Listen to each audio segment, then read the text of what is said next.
وصال ہے تو کچھ لکھا جائے. وہ پھر کہنے لگے میں تو لکھ چکا ہوں آپ لکھیں. نالے انہوں پھر جانا تھی نا. ہاں جی ہاں جانے کی کہہ رہی تھی. تو ٹاپک ہے جی تحریک پاکستان کے رہنماؤں کی قربانیاں. تحریک پاکستان کی ابتدا 16ویں صدی میں ہو چکی تھی. مغل بادشاہ اکبر نے ہندوؤں کو خوش کرنے کے لیے متحدہ قومیت کا نظریہ پیش کیا. حضرت مجد الثانی رحمۃ اللہ علیہ نے ملت ماں جداگانہ اس کا نعرہ فاروقی لگا کر 2 قومی نظریہ پیش کیا. آپ نے واضح کیا کہ ہندو اور مسلمان مختلف نظریہ یاد رکھنے کی وجہ سے 2 مختلف اور علیحدہ علیحدہ قومیں ہیں. اورنگزیب عالمگیر جو کہ حضرت مجد الثانی کے صاحبزادہ خواجہ محمد معصوم رحمۃ اللہ علیہ کا مرید تھا، اس نے ہندوستان میں اسلامی شریعت کو نافذ کیا اور فقہ کی شاہکار کتاب فتاوی عالمگیری شائع کی. اورنگزیب نے اسلامی مدارس کو بڑی بڑی جاگیریں عطا کی اور ان میں بہترین اسلامی نظام تعلیم نافذ کیا. عذاباد شاہ ولی اللہ، شاہ عبدالعزیز دہلوی، سر سید احمد خان، مولانا ظفر علی خان، علامہ اقبال اور قائد اعظم نے اس نظریے کو فروغ دینے کے لیے کوششیں کی.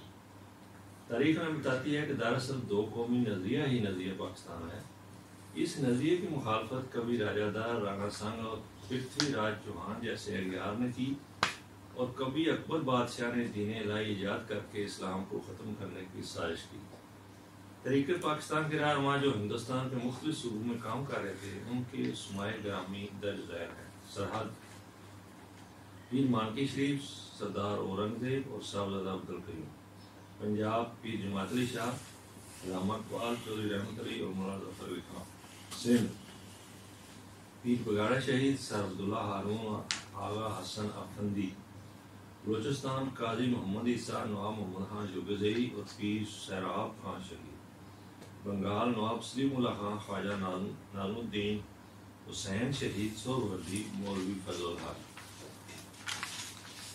مولوی فرید الدین اور مولوی سمیر الدین. مشاہد احمد پیرانے جی وقار نے تحریک پاکستان کو بھرپور ساتھ دیا. پیر جماعت علی شاہ علی پوری نے لاہور میں 1 لاکھ مریدوں کے ساتھ ننگی تلواروں کے ساتھ جلوس نکالا. 1857 کی جنگ آزادی کے بعد انگریزوں نے مسلمانوں پر بہت ظلم کیے. لارڈ رابرٹ لکھتا ہے میرا گزر دلی کی چوک سے ہوا تو ہر طرف لاشوں کے انبار لگے ہوئے تھے. ولیم ہنٹر بیان کرتا ہے مسلمان ہونا جرم قرار پایا. مسلمانوں کی جائیدادیں اور جاگیریں ان سے چھین کر ہندوؤں اور سکھوں میں تقسیم کر دی گئیں. سر سید احمد خان نے ان ناگفتہ بے حالات میں مسلمانوں کی اصلاح کا بیڑا اٹھایا اور ایک عظیم تحریک کی بنیاد رکھی جو بعد میں تحریک علی گڑھ کے نام سے مشہور ہوئی. اس تحریک کے 2 نمایاں مقاصد تھے. نمبر 1 انگریزوں کے دلوں سے مسلمانوں کے متعلق غلط فہمیاں دور کرنا. نمبر 2 مسلمانوں کو انگریزی زبان جدید سائنسی علوم سیکھنے پر آمادہ کرنا. چونکہ مسلمان اپنے بچوں کو انگریزوں کے قائم کردہ سرکاری مدارس میں بھیجنے پہ تیار نہ تھے، اس لیے سر سید نے مسلمانوں کو سمجھایا کہ وہ اپنی مدد آپ کے تحت اپنے مدارس قائم کریں جن میں دینی تعلیم کے ساتھ ساتھ انگریزی زبان اور جدید علوم سکھانے کا بھی انتظام ہو. چنانچہ سر سید نے مراد آباد اور غازی پور میں مدرسے کھولے اور پھر 1875 میں علی گڑھ میں مسلم اینگلو اورینٹل اسکول کی بنیاد رکھی جو بعد میں کالج اور یونیورسٹی کا درجہ اختیار کر گیا. سر سید نے اپنے نظام تعلیم کے بارے میں لکھا فلسفہ ہمارے دائیں ہاتھ میں ہوگا اور نیچرل سائنسز ہمارے بائیں میں، جبکہ لا الہ الا اللہ محمد رسول اللہ کا تاج ہمارے سر پہ ہوگا. اب ہم جائزہ لیتے ہیں کہ تحریک علی گڑھ کے مسلمان ہند پر کیا اثرات ہوئے. نمبر 1 انگریز حکمران اور مسلمانوں کے درمیان غلط فہمیاں دور ہو گئی. نمبر 2 مسلمانوں نے جدید سائنسی علوم انگریزی زبان سیکھنا شروع کر دی. نمبر 3 تعلیم حاصل کرنے کے بعد مسلمانوں کو سرکاری ملازمتیں ملنے لگیں اور ان کے مالی حالات بہتر ہو گئے. نمبر 4 مسلمانوں کو یہ احساس ہوا کہ وہ ہندوؤں سے علیحدہ قوم ہے. یوں 2 قومی نظریے کو فروغ ملا جو پاکستان کے قیام کا باعث بنا. نمبر 5 مسلمانوں کو ایک باوقار مقام مل گیا اور وہ ہندوؤں کے مقابلے میں کھڑے ہونے کے قابل ہو گئے. نمبر 6 مسلمان لیڈر انگریزی زبان سیکھ کر حکمرانوں سے براہ راست بات چیت کر کے اپنے مسائل کی بہتر طور پر وکالت کرنے لگے. نمبر 7 دینی اور دنیوی علوم کے امتزاج کے نظریے کی بڑی پذیرائی ہوئی اور مسلمانوں نے ملک بھر میں ایسے مدرسے کھولنے شروع کر دیے اسی طریقے نتیجے میں اسلامیہ کالج لاہور، اسلامیہ کالج پشاور، سندھ مسلم مدرسہ اور حلیم کالج کانپور قائم ہوئے۔ سر سید برِ صغیر میں دو قومی نظریے کے زبردست حامی تھے اور اس نظریے کی وجہ سے پاکستان وجود میں آیا۔ چنانچہ بابائے اردو مولوی عبدالحق نے لکھا، کسرِ پاکستان کی پہلی اینٹ اس پیر مرد نے رکھی تھی۔ سر رچرڈ سائمن نے اعتراف کیا کہ پاکستانی عوام سر سید کے بارے میں صحیح دعویٰ کرتے ہیں کہ وہ اس ملک کے بانیوں میں سے ایک تھے۔ سر سید احمد خان نے سر ولیم کی کتاب لائف آف محمد کے عائد کردہ الزامات کا مدلل جواب خطبات آمدیہ میں دیا۔ آئین ٹائلر بورڈ کا قائد اعظم کی طلسماتی شخصیت کی وجہ سے 1946 کے انتخاب میں مسلم لیگ جیت گئی، کیونکہ بڑی تعداد میں زمیندار اور پیر مسلم لیگ میں شامل ہوئے۔ پاکستان ماڈرن ہسٹری، آئین ٹائلر بورڈ، لندن، پیج 120۔ تھوڑا جا شاید آگے پیچھے ہو گیا نہیں، وہ ریفرنس ہے آخری، وہ ریفرنس اجمیر شریف کے سجادہ نشین نے مسلم لیگ کی حمایت کی۔ لارڈ اینل ہیوم نے 1885 میں تمام ہندوستانیوں کے لیے آل انڈیا نیشنل کانگریس کی بنیاد رکھی۔ تحریک پاکستان کے لیڈروں کو یہ احساس ہوا کہ کانگریس صرف ہندوؤں کے مفاد کے لیے کام کر رہی ہے، اس لیے انہوں نے اپنی الگ سیاسی جماعت بنانے کا ارادہ کر دیا۔ تم دیے باد مخالف سے نہ گھبرا اے عقاب، یہ تو چلتی ہے تجھے اونچا اڑانے کے لیے۔ 1906 میں ڈھاکہ میں نواب سلیم اللہ نے مسلم معاہدین کا ایک خصوصی اجلاس طلب کیا۔ اس اجلاس میں آل انڈیا مسلم لیگ کا قیام عمل میں آیا، جس کے پہلے صدر سر آغا خان تھے۔ مرکزی دفتر علی گڑھ میں تھا، لیکن ملک کے تمام بڑے بڑے شہروں میں اس کے ذیلی دفتر بنائے گئے۔ لندن میں بھی اس کا ایک ذیلی دفتر بنایا گیا، جس کا صدر سید امیر علی کو بنایا گیا۔ مولانا محمد علی اور مولانا شوکت علی طریق خلافت کے روح رواں تھے۔ علی برادران کے جوش اور ولولے میں ان کی والدہ کی تربیت کا حق تھا۔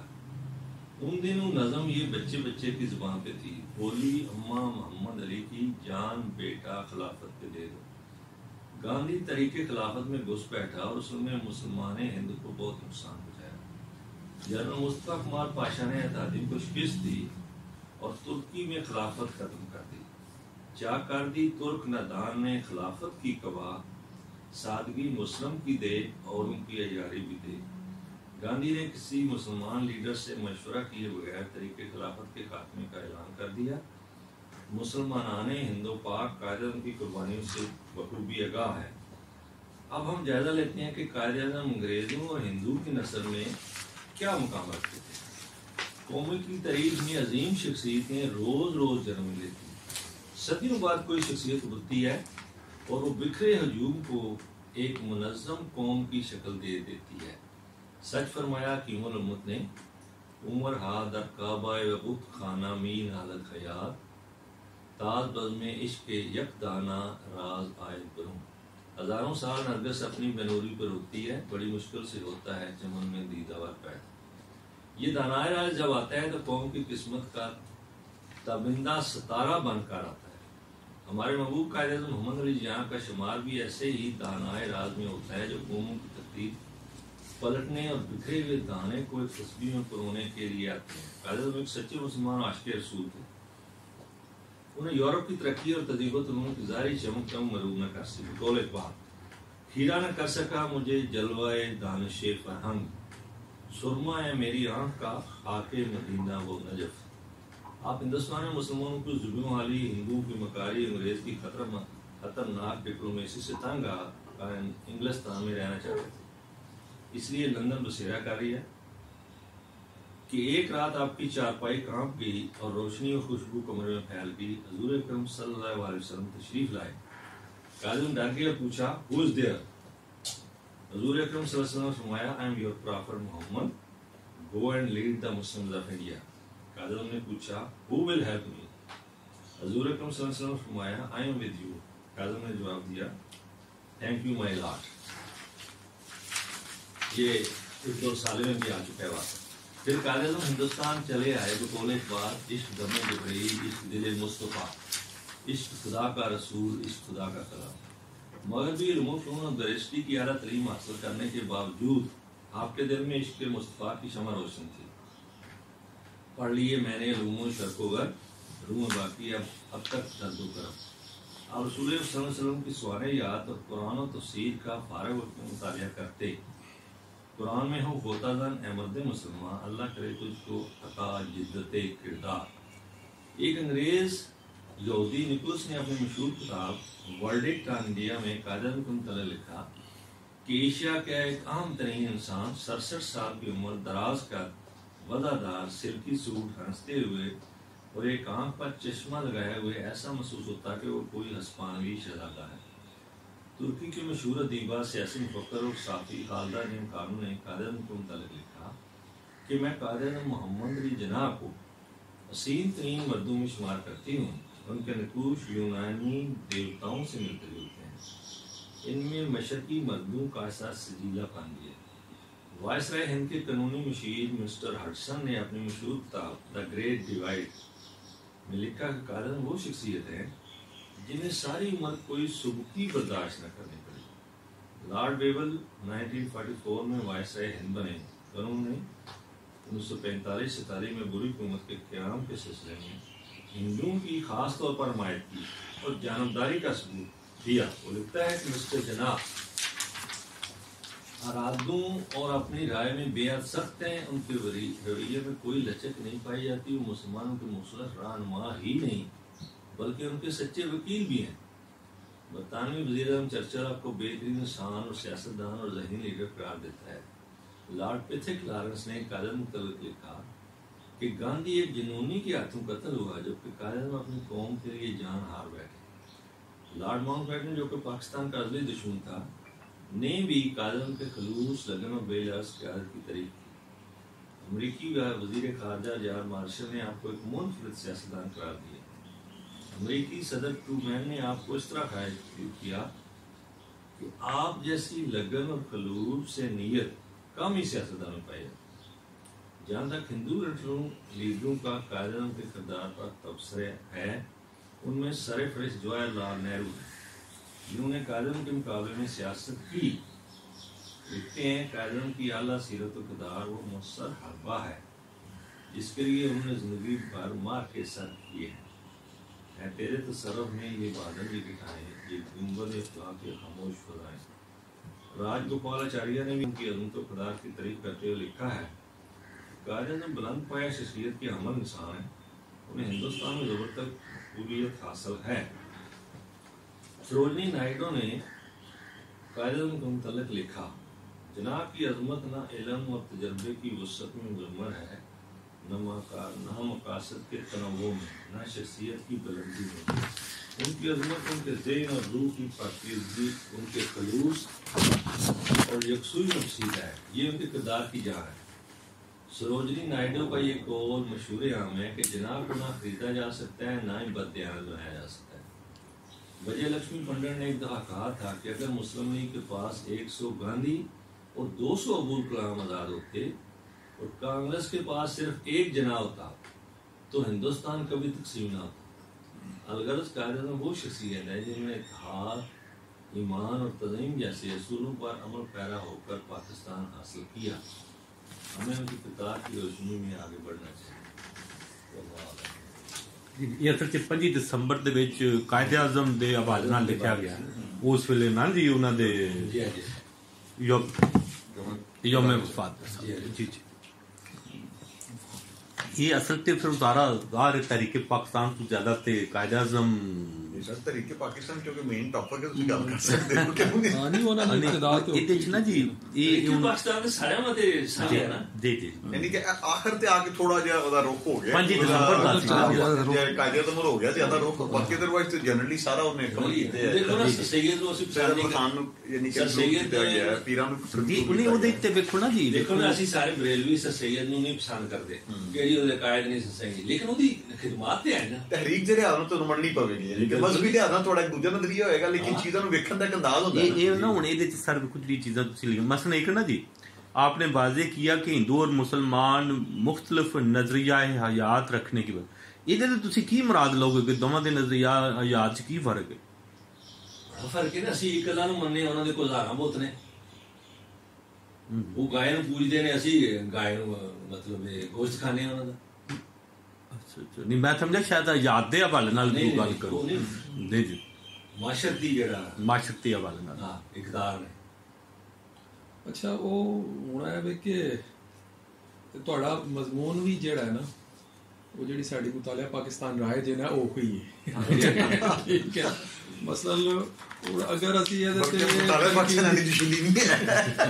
ਤੁਹਾਡੇ ਮਜ਼ਮੂਨ ਨੂੰ ਅਸੀਂ ਅਗਰ ਉਹ ਕਹਿ ਲਓ ਕਿ ਆਪਣੇ ਤਨਕੀਦੀ ਨੁਕਤਾ ਨਜ਼ਰ ਅਗਰ ਸ਼ੁਰੂ ਹੋ ਗਿਆ ਨਾ ਤੇ ਗੱਲ ਬੜੀ ਦੂਰ ਚਲੀ ਜਾਣੀ। ਉਹਦੇ ਵੀ ਆਨੇ ਆ ਥੋੜੀ ਜਿਹੀ, ਮਗਰ ਬਹਰਹਾਲ ਠੀਕ ਹੈ, ਅੱਛੀ ਗੱਲ ਨਹੀਂ ਮੇਰਾ ਮਕਸਦ ਇਹ ਸੀ, ਠੀਕ ਹੈ ਅੱਛਾ ਕਿਉਂਕਿ ਸਾਡੇ ਮੌਸਮ ਨੇ ਉਹ ਥੋੜੀ ਜਿਹੀ ਚਲੋ ਮੈਂ ਬੈਸਟ ਮਸਲਾ ਵੀ ਹੈ ਨਾ ਕਿ ਇੱਕ ਖਾਸ ਤਬਕਾ ਡਿਵੈਲਪ ਹੋ ਗਿਆ ਕਿ ਜਿਹੜਾ ਉਹਨਾਂ ਨੂੰ ਸਿਰੇ ਤੋਂ ਮੁਸਲਮਾਨ ਮੰਨਦਾ ਹੀ ਨਹੀਂ। ਉਹ ਕਹਿੰਦਾ ਜੀ ਪਾਕਿਸਤਾਨ ਬਣਨਾ ਹੀ ਨਹੀਂ ਸੀ ਚਾਹੀਦਾ।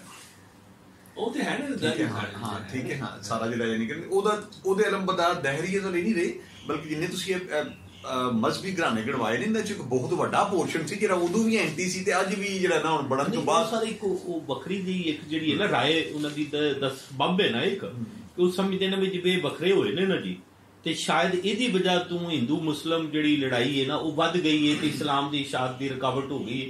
ਹਾਲਾਂ ਐਸੀ ਗੱਲ ਕੋਈ ਨਹੀਂ ਹੈ। ਇਹ ਅਜੇ ਇਹਦੇ ਵਾਲੀ ਤਾਂ ਅਸੀਂ ਅਗਲੀ ਗੱਲ ਜਿਹੜੀ ਹੈ ਨਾ ਉਹ ਜਿਹੜੀ ਡਾਕਟਰ ਸਾਹਿਬ ਕਰ ਰਹੇ ਨੇ, ਮੈਂ ਵੀ ਉਹਦੇ ਵਾਲੀ ਅੱਗੇ ਵਧਣਾ ਚਾਹ ਰਿਹਾ। ਲੇਕਿਨ ਇਹ ਇੱਕ ਵੈਸੇ ਮੈਂ ਜ਼ਰਾ ਪੁੱਛਾਂ, ਜਿਹੜੇ ਜਮਾਤ ਅਲੀ ਸ਼ਾਹ ਸਾਹਿਬ ਇਹਨਾਂ ਨੇ ਲਾਹੌਰ ਦੇ ਵਿੱਚ 1 ਲੱਖ ਮੁਰੀਦਾਂ ਦੇ ਨਾਲ ਨੰਗੀਆਂ ਤਲਵਾਰਾਂ ਨਾਲ ਮੁਜ਼ਾਹਰਾ ਕੀਤਾ 1857 ਚ। ਜੇ ਬਾਅਦ ਇਹ 1947 ਦੇ ਪਹਿਲਾਂ ਕਹਿ ਕਰੀਬ ਉਸ ਗੱਲੇ ਕਿ ਆਪਣੀ ਇੱਕ ਮੁਸਲਮਾਨਾਂ ਦੀ ਤਾਕਤ ਦੱਸਣੇ ਵਾਸਤੇ ਉਹ ਗੱਲ ਇਸ ਤਰ੍ਹਾਂ ਹੈ ਕਿ ਕਾਇਦ-ਏ-ਆਜ਼ਮ ਪੀਰ ਜਮਾਤ ਅਲੀ ਸ਼ਾਹ ਸਾਹਿਬ ਇਕਬਾਲ ਨਾਲ ਬੜੇ ਤਲਕ ਸਨ। ਇਕਬਾਲ ਨੂੰ ਉਹਨਾਂ ਬੁਲਾਇਆ, ਉਹਨਾਂ ਕਿਹਾ ਇਕਬਾਲ ਯਾਰ ਗੱਲ ਸੁਣ, ਅੰਗਰੇਜ਼ਾਂ ਦੀ ਜ਼ੁਬਾਨ ਹੈ ਅੰਗਰੇਜ਼ੀ, ਮੈਨੂੰ ਅੰਗਰੇਜ਼ੀ ਨਹੀਂ ਆਉਂਦੀ, ਤੂੰ ਇੰਝ ਕਰ ਕੋਈ ਐਸਾ ਸਾਨੂੰ ਬੰਦਾ ਦੇ ਜਿਹੜਾ ਅੰਗਰੇਜ਼ਾਂ ਦੀ ਜ਼ੁਬਾਨ 'ਚ ਗੱਲ ਕਰੇ। ਇਲਾਮਾ ਇਕਬਾਲ ਨੇ ਕਿਹਾ ਜਨਾਬ ਉਹ ਤੇ ਕਾਇਦ-ਏ-ਆਜ਼ਮ ਜੇ ਬੜੀ ਆਤਾ ਅੰਗਰੇਜ਼ੀ ਬੋਲਦੇ, ਉਹਨਾਂ ਕਹਿੰਦਾ ਲਿਆ ਫਿਰ ਉਹਨੂੰ। ਉਹ ਫਿਰ ਪੀਰ ਜਮਾਤ ਅਲੀ ਸ਼ਾਹ ਸਾਹਿਬ ਨੇ ਉਹਨਾਂ ਨੂੰ ਯਾਨੀ ਵਕਫ ਕੀਤਾ ਤੇ ਉਹਨਾਂ ਕਿਹਾ ਜੀ ਤੁਸੀਂ ਮੁਸਲਿਮ ਲੀਗ ਚਾਹੋ ਅਸੀਂ ਤੁਹਾਡੇ ਨਾਲ। ਉਹ ਅਸੀਂ ਪਹਿਲਾਂ ਉਹਨਾਂ ਪੂਰੇ ਹਿੰਦੁਸਤਾਨ ਦਾ ਦੌਰਾ ਕੀਤਾ ਪੀਰ ਜਮਾਤ ਅਲੀ ਸ਼ਾਹ ਸਾਹਿਬ। ਉਹਨਾਂ ਕਿਹਾ ਮੈਂ ਸਾਰੇ ਜਿੰਨੇ ਮੁਸਲਮਾਨ ਨੇ ਤੇਰੇ ਨਾਲ ਲਾਂਗਾ, ਤੂੰ ਆਗਾ। ਉਹਦੀ ਸਿਰਫ ਜ਼ੁਬਾਨ ਦਾ ਨਹੀਂ, ਤੁਸੀਂ ਕਹਿ ਸਕਦੇ ਹੋ ਕਿ ਕੋਈ ਐਸੀ ਸ਼ਖਸੀਅਤ ਦੀ ਤਲਾਸ਼ ਜਿਹੜਾ ਬ੍ਰਿਜ ਦਾ ਕੰਮ ਕਰੇ। ਹਾਂ, ਉਹ ਦਰਮਿਆਨ ਚ ਇੱਕ ਸੈਂਟਰ ਪੁਆਇੰਟ ਦਾ ਕੰਮ ਕਰੇ। ਅੱਛਾ, ਉਹ ਜਿਸ ਵੇਲੇ ਕਾਜ਼ਮ ਨੂੰ ਉਹਨਾਂ ਬੁਲਾਇਆ ਤੇ ਕਾਜ਼ਮ ਇੱਥੇ ਆਏ ਨਾ ਤੇ ਸਾਡੇ ਮੌਲਵੀ ਉਹਨਾਂ ਦੁਆਲੇ ਹੋ ਗਏ। ਉਹ ਵੇਖੋ ਜੀ ਇਹ ਦਾੜੀ ਮੁੰਨਾ ਜੀ, ਇਹ ਤੇ ਕਾਫਰੇ ਆਜ਼ਮ ਹੈ। ਮੌਲਵੀ ਨੇ ਕਿਹਾ ਇਹ ਤੇ ਕਾਫਰੇ ਆਜ਼ਮ ਹੈ, ਕਿੱਧਰ ਆ ਗਿਆ, ਨਾ ਇਹ ਦਾੜੀ ਹੈ ਨਾ ਕੋਈ ਹੈ, ਉੱਥੋਂ ਲੈਣ ਦਾ ਜੀ ਤੁਸੀਂ ਕੀ ਮਸਲਾ ਹੈ। ਕਾਜ਼ਮ ਬੜਾ ਪਰੇਸ਼ਾਨ ਹੋ ਗਿਆ ਕਿ ਮੈਂ ਐਡੀ ਬੜੀ ਉੱਥੋਂ ਪੈਸੇ ਛੱਡ ਕੇ ਆਇਆ ਆਪਣੀ ਕੌਮ ਵਾਸਤੇ, ਇਹਨਾਂ ਮੇਰੇ ਨਾਲ ਕੀ ਕੀਤਾ। ਉਹ ਫਿਰ ਨਾਰਾਜ਼ ਹੋ ਕੇ ਵਾਪਸ ਚਲੇ ਗਏ ਸਨ। ਜਿਹੜਾ ਉਹਨਾਂ ਦਾ ਵਾਕਿਆ ਹੈ ਨਾ ਉੱਥੇ ਨਬੀ ਕਰੀਮ ਸੱਲੱਲਾਹੁ ਅਲੈਹਿ ਵਸੱਲਮ ਹਾਜ਼ਰ ਹੋਏ, ਇੱਥੋਂ ਨਾਰਾਜ਼ ਹੋ ਕੇ ਗਏ ਖਾਨ ਕਿ ਮੈਂ ਨਹੀਂ ਵਾਪਸ ਆਉਣਾ। ਯਾਨੀ ਮੌਲਵੀਆਂ ਦੀ ਉਹ ਨਫ਼ਰਤ ਦੀ ਵਜ੍ਹਾ ਉੱਥੇ ਆਪਨੇ ਵਾਪਸ ਗਏ ਨਾ ਦੁਬਾਰਾ, ਉੱਥੇ ਪਾਰਲੀਮੈਂਟ ਦੀ ਸੀਟ ਵਾਸਤੇ ਆਪਣੀ ਅਪਲਾਈ ਕਰ ਛੜਿਆ ਸੀ। ਹਾਂਜੀ ਬਿਲਕੁਲ, ਜਿਹੜੀ ਬ੍ਰਿਟਿਸ਼ ਪਾਰਲੀਮੈਂਟ ਜਿਹੜੀ ਹੈ ਉਹਦਾ ਜਿਹੜਾ ਲੋਅਰ ਹੁੰਦਾ ਨਾ ਉਹਦੇ ਚ ਕੋਈ ਖਾਸ ਕੈਂਡੀਡੇਟ ਉਹਨਾਂ ਦੀਆਂ ਜਿਹੜੀਆਂ ਪਾਰਟੀਆਂ ਨੇ ਉਹਨਾਂ ਦੀ ਕਿਸੇ ਪਾਰਟੀ ਦੇ ਵਿਆਹ ਚ ਨਹੀਂ ਹੁੰਦਾ। ਜਿਸ ਤਰ੍ਹਾਂ ਟੈਕਨੋਕ੍ਰੇਟ ਸੀਟਸ ਹੁੰਦੀਆਂ ਨਾ ਸਾਡੇ ਇੱਥੇ ਸੈਨੇਟ ਦੇ ਵਿੱਚ ਮੁਖਤਲਿਫ ਉਹਨਾਂ ਚੋਂ ਇੱਕ ਸੀਟ ਤੇ ਯਾਨੀ ਕਿ ਨਾ ਐਜ਼ ਅ ਪਾਰਲੀਮੈਂਟੇਰੀਅਨ ਵੋਟ ਕਿਨੇ ਦੇਣੇ ਨੇ, ਵੋਟ ਕਿਨੂੰ ਨਹੀਂ ਉਹ ਮੈਰਿਟ ਸਿਲੈਕਸ਼ਨ ਜਿੱਤੀ ਹੋਈ ਪਾਰਟੀ ਨੇ ਖੁਦ ਸਿਲੈਕਟ ਕਰਨੇ ਹੁੰਦੇ ਨੇ, ਆਪਣੇ ਮੈਰਿਟ ਸਿਲੈਕਟ ਕਰਨਾ ਜਿਵੇਂ ਤੁਸੀਂ ਸੈਨੇਟ ਟੈਕਨੋਕ੍ਰੇਟ ਸੀਟਸ ਨਹੀਂ ਹੁੰਦੀਆਂ ਨਾ। अस्सलाम वालेकुम। जितनी हुई पार्टी ने खुद उन्हें सिलेक्ट करना होगा। हाउस ऑफ कॉमन्स दे जी जी दुआमत साहब साहब की रहनुमाओं की कुर्बानियां ते ਉਹ ਕੁਰਬਾਨੀਆਂ ਦੇ ਹਵਾਲੇ ਨਾਲ ਜਿਹੜਾ ਉਹਦਾ ਰਿਜ਼ਲਟ ਹੈ ਉਹ ਪਾਕਿਸਤਾਨ ਜਿਹੜਾ ਨਾ ਜੀ ਬਣ ਗਿਆ, ਪਾਕਿਸਤਾਨ ਨੂੰ ਆਜ਼ਾਦੀ ਮਿਲ ਗਈ। ਅਸੀਂ ਮੇਰੇ ਦਿਲ 'ਚ ਸਵਾਲ ਸੀ ਵੀ ਜਿਹੜੀ ਸਾਨੂੰ ਇਹ ਆਜ਼ਾਦੀ ਮਿਲੀ ਹੈ ਨਾ ਜੀ, ਡਾਕਟਰ ਸਾਹਿਬ ਨਾਲ ਮੇਰਾ ਡਿਸਕਸ ਹੋਇਆ ਸੀ, ਇਹ ਕੀ ਆਜ਼ਾਦੀ ਹੈ, ਕੀ ਇਹਦੇ ਤੋਂ ਮੁਰਾਦ ਹੈ ਆਜ਼ਾਦੀ ਜਿਹੜੀ ਪਾਕਿਸਤਾਨ ਆਜ਼ਾਦ ਹੋਇਆ। ਜਿਵੇਂ ਇੱਕ ਇਤਰਾਜ਼ ਵੀ ਆਉਂਦਾ ਨਾ ਇਹਦੀ ਡਾਕਟਰ ਸਾਹਿਬ ਨੇ ਬਹੁਤ ਸਾਰੇ ਬੰਦੇ ਕਹਿੰਦੇ ਨੇ ਕਿ ਇਹਦੀ ਜ਼ਰੂਰਤ ਨਹੀਂ ਸੀ, ਲੇਕਿਨ ਅਸੀਂ ਇਹਨੂੰ ਯੌਮ ਆਜ਼ਾਦੀ ਦੇ ਤੌਰ ਤੇ ਮਨਾਉਂਦੇ ਹਾਂ। ਸਾਨੂੰ ਕਿਸ ਚੀਜ਼ ਦੀ ਆਜ਼ਾਦੀ ਮਿਲੀ? ਮੈਂ अर्ज करना है, मैं डॉक्टर साहब कराची यूनिवर्सिटी पढ़ता रहा ਸੀ ਤੇ ਉੱਥੇ ਐਮਏ ਲਿੰਗੁਇਸਟਿਕਸ ਮੈਂ ਕੀਤਾ ਸੀ, ਲਿਟਰੇਚਰ ਵੀ ਇੱਥੋਂ ਕੀਤਾ ਸੀ ਪੰਜਾਬ ਵਿੱਚ।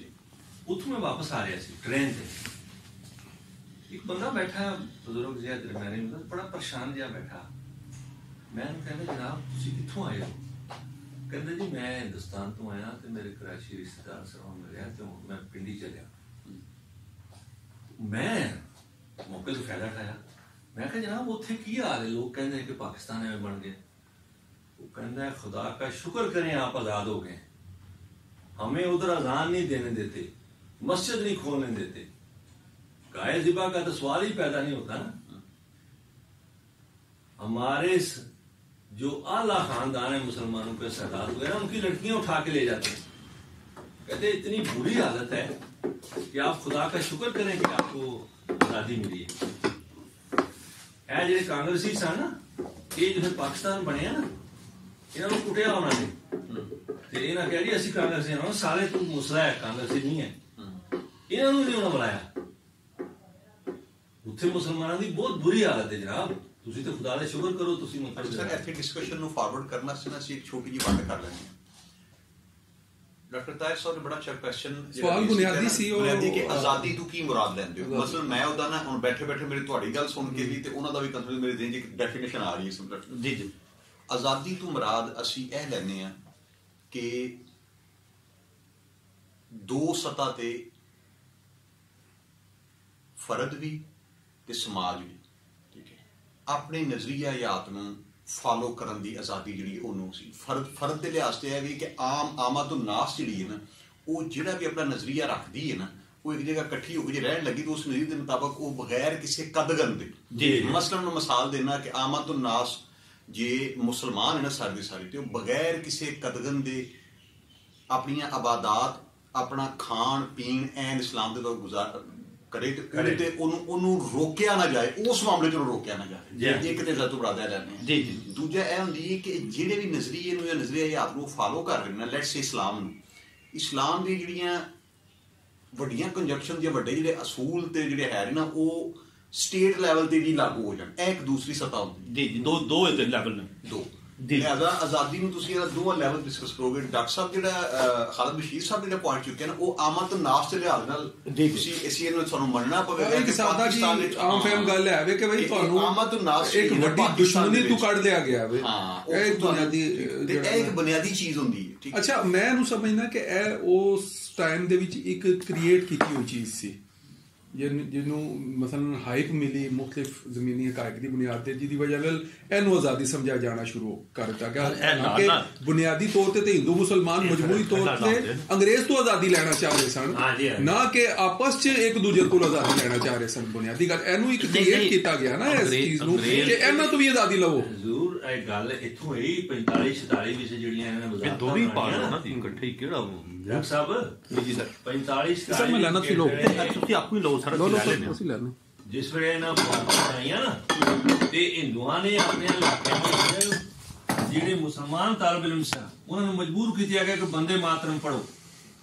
دیکھو نا میں تانوں دوسرے انداز نال دسنا ہے گل جیڑی میں کرنا چاہ رہا ہاں۔ میں اگے لے کے چلاں گا گل بڑی تساں کہہ لو نا کہ ابتدا 16ویں صدی تو کیتی ہے، میں تانوں 16ویں صدی تو ہی لے کے آواں گا جن کی چلدی پئی ہے۔ پہلے تہاڈی یہ جڑی گل ہے اے دے مطابق میں ایک چھوٹی ساری گل کر لواں کہ کانگریس نو مسلماناں دے خلاف شدت نال رد عمل کرن واسطے جڑا نا ہائپ دتی گئی اور کانگریس یا دیگر ہندو اقوام نو ہائپ دتی گئی، وگرنہ وہ نارمل حالات چ کیا کر رہے سن اس طرح نہیں سن کر رہے سن۔ ہن میں تانوں لے کے چلنا اسی تہاں جملہ لیا نا پہلا کہ تحریک پاکستان کی ابتدا 16ویں صدی میں ہو چکی تھی۔ تحریک پاکستان 16ویں صدی دا کیڑا بزرگ کیڑا عالم کیڑا صوفی جہاں تصور چ بھی پاکستان آیا ہوئے گا اسی مطالعہ پاکستان لکھن وغیرہ لکھ چڑھنے اور اسی اسی طرح جڑا ہے نا لے کے ٹور پہننے اور اسی بنیادی طور تے اسی دو قومی نظریے دی ونڈ کرنا شروع کرنے اور لکھ دینے کہ تحریک پاکستان کی ابتدا، حالانکہ تحریک پاکستان دا ادھر کوئی تعلق نہیں ہے۔ قومیت والا تصور اس دور ہے ہی نہیں 16ویں صدی میں۔ جڑا تصور جڑا ہے نا وہ مغربی اقوام یعنی برٹش امپائر نے اپنی ایک ضرورت دے تحت جنریٹ کیتا سی اور جدے تحت وہ تقسیم چاہ رہے سن۔ وہ صرف برے صغیر پاکو ہندی تقسیم نہیں، وہ اوور آل پوری دنیا دے وچ اپنے مقبوضہ علاقیاں دی تقسیم چاہ رہے سن۔ لہذا جتھے جتھے ڈسپیوٹ ڈیزائرڈ سی ریکوائرڈ سی اوتھے کر مطلب تسی ذرا غور کرو نا کہ اسی کرنے جی وہ مجدل ثانی نے یہ فرمایا ਸਾਡੇ ਉਲਮਾ ਨੇ ਬਜ਼ੁਰਗ ਨੇ ਦੋ ਕੌਮੀ ਨਜ਼ਰੀਏ ਦੀ ਬੁਨਿਆਦ ਕਲਮਾ ਹੱਕ ਲਾ ਇਲਾਹਾ ਸੀ ਤੇ ਅਹਿਦ ਰਸਾਲਤ ਤੋਂ ਵੀ ਸ਼ੁਰੂ ਕਰ ਦਿੰਦੇ ਆ ਜ਼ਰਾ ਗੌਰ ਤੇ ਕਰੋ, ਤਸਵਰ ਤੇ ਕਰੋ। ਅਹਿਦ ਰਸਾਲਤ ਤੋਂ ਬਾਅਦ ਜਿਹੜਾ ਹੈ ਨਾ ਉਮਰ ਫਾਰੂਕ ਦੇ ਦੌਰ 'ਚ ਜਾਂ ਖਿਲਾਫਤ ਰਾਸ਼ਦਾ ਦੇ ਦੌਰ 'ਚ ਜਜ਼ੀਰਾ ਨਮਾ ਅਰਬ ਪੂਰਾ ਫਤਹ ਹੋ ਚੁੱਕਿਆ ਹੈ। ਉਸ ਤੋਂ ਬਾਅਦ ਜਿਹੜਾ ਨਾ ਅਸੀਂ ਬਨੂ ਉਮਈਆ ਦੇ ਦੌਰ 'ਚ ਜਿਹੜਾ ਨਾ ਤਕਰੀਬਨ 2.5-3 ਬਰੇ ਆਜ਼ਮਾਂ ਤੇ ਅਸੀਂ ਹੁਕੂਮਤ ਪੇ ਕਰਨੇ ਆ। ਜਿਹੜਾ ਬਾਕੀ ਉਸ ਤੋਂ ਬਾਅਦ ਜਿਹੜਾ ਬਨੂ ਅਬਾਸ ਦਾ ਦੌਰ ਵੀ ਤਕਰੀਬਨ 3 ਬਰੇ ਆਜ਼ਮਾਂ ਤੇ ਹੁਕੂਮਤ, ਔਰ ਉਸ ਤੋਂ ਬਾਅਦ ਜਿਹੜੇ ਉਸਮਾਨੀ ਤੁਰਕ ਆਏ ਨੇ ਪੂਰੇ 6 ਬਰੇ ਆਜ਼ਮਾਂ ਤੇ ਮੁਸਲਮਾਨਾਂ ਦੀ ਹੁਕੂਮਤ, ਪੂਰੀ ਦੁਨੀਆ ਤੇ ਮੁਸਲਮਾਨਾਂ ਦੀ ਹੁਕੂਮਤ 16ਵੀਂ ਸਦੀ 17ਵੀਂ ਸਦੀ 18ਵੀਂ ਸਦੀ ਈਸਵੀ ਤੋਂ ਬਾਅਦ ਜਿਹੜੇ 18ਵੀਂ ਸਦੀ 19ਵੀਂ ਸਦੀ 'ਚ ਖਿਲਾਫਤ ਉਸਮਾਨੀਆਂ ਦਾ ਖਾਤਮਾ ਹੁੰਦਾ ਤੇ ਅਸੀਂ ਇਹ ਤੇ ਮੁਤਾਲਬਾ ਕਰਨੇ ਆ ਕਿ ਅਸੀਂ ਸਾਡੀਆਂ ਕਾਵਿਸ਼ਾਂ ਪਾਕਿਸਤਾਨ ਦੇ ਕਿਆਮ ਵਾਸਤੇ ਸਨ। ਸਰ ਉਹ ਬੜੀ ਅਜੀਬ ਇੱਕ ਗੱਲ ਹੋ ਜਾਂਦੀ ਹੈ।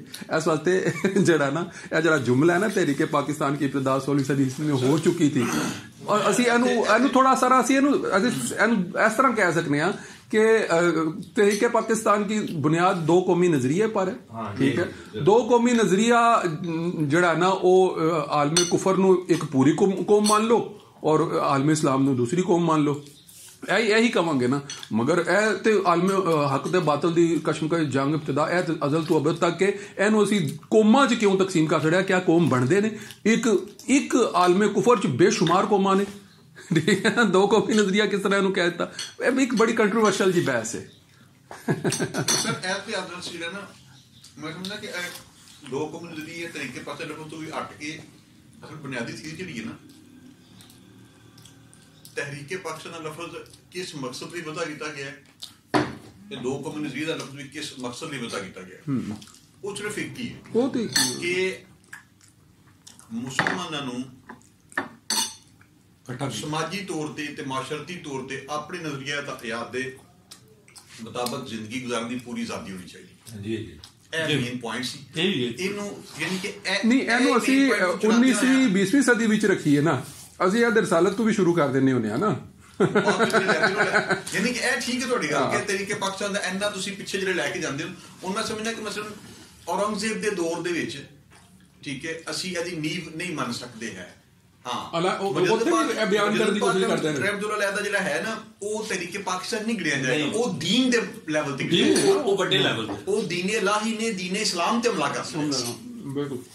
دیکھو نا دو قومی نظریہ ہی ثابت کیتا جا رہا ہوگا اتنے بھی تقریر دینا سے میں بعد یہ رہنے کے جوش ہے نہیں وہ ساری مطالعے پاکستان کی کتابیں سر ایسے طرح ہی لکھی ہوئی اور وہ سانو جہاں نظریہ پلٹا دیتا گیا پڑھا دیتا گیا اسی مذہب دین اجتماعیت تو نکل کے اسی جڑا نا قومیت چ آ گیا، اور قومیت تو بڑا بہت کوئی نہیں، جنوں اقبال نے بھی کہا سڑا سی بات نہیں شاہ صاحب گل اصل یہ نا ساروں دو چیزاں نے سر ایک جڑی شاہ صاحب گل کیتی تے ڈاکٹر صاحب کیتی ہے نا، دونوں نوں اسی اگر دیکھیے نا جی ایک تے نا جی کہ پہلے نمبر دے اوتے تے اسلام جو شروع چ آیا تو اس حوالے نال سی نا بھی پوری دنیا جڑی ہے وہ ساری دے لیے ایک ہی نظام میں سارے دے سارے سچ تے نے تے وہ جڑی کوئی اشکالات نے نا جی انہاں تو نکل کے تے حقیقت تک پہنچن دی محنت اصل جڑی ہے اشکالات نال بندے دور ہوندے نا جڑے مذاہب فرقے بنتے جاندے ایک تے بڑے لیول تے سی، دوسرے لیول تے کی ہویا کہ جڑے مسلمان نے نا جی انڈیا دے وچ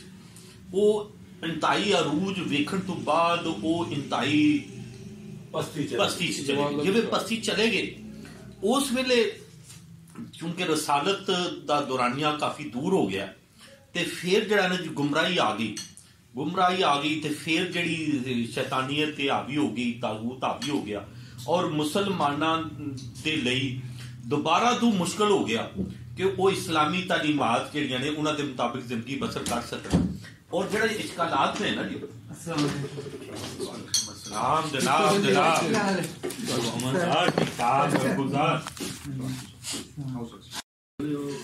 سر جڑی یہ ہوندے نا جی کوئی ایڈی کوئی حیثیت نہیں ہوتی، بندیاں دے وچ جان ہوندی ہے۔ ظاہر ہوں اکبر بادشاہ سی تے پھر جان تے بڑی سی نا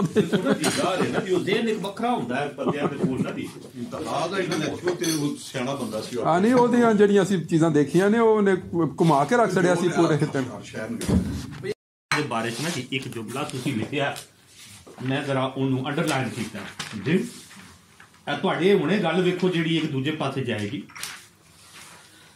تساں لکھیا جی کہ مغربی علوم و فنون اور برسٹری کی اعلیٰ تعلیم حاصل کرنے کے باوجود تے میں ذرا زور دے آپ کے دل میں عشق مصطفیٰ کی شمع روشن تھی. مطلب کہ جڑا کتابی علم ہے تے جڑا عشق مصطفیٰ ہے یہ دونوں متضاد چیزاں نے. تھوڑا جملہ دس رہا بھی جیڑا بندہ جیڑی ہے دنیاوی تعلیم جو وہ وادہ جائے گا نا دنیاوی تعلیم دے وچ جی وہ جیڑا ہے نا جی وہ مذہب تو دور ہوتا جائے گا جی. نہیں اکثریت اس طرح ہی ہے نا. یہ تو مطلب یہ کہ جڑا کتابی علم ہے نا جی یہ تے سو جڑا ہے نا یہ تے بندے نوں دور لے کے جاندا. اکبر دا جڑا بیسک جڑا میں سمجھنا کہ میں تھوڑا جہا خالد بشیر صاحب دے ایک پوائنٹ نوں الیبوریٹ کریں گے کہ جدھر وہ شاید وہ نہیں کر پا رہے.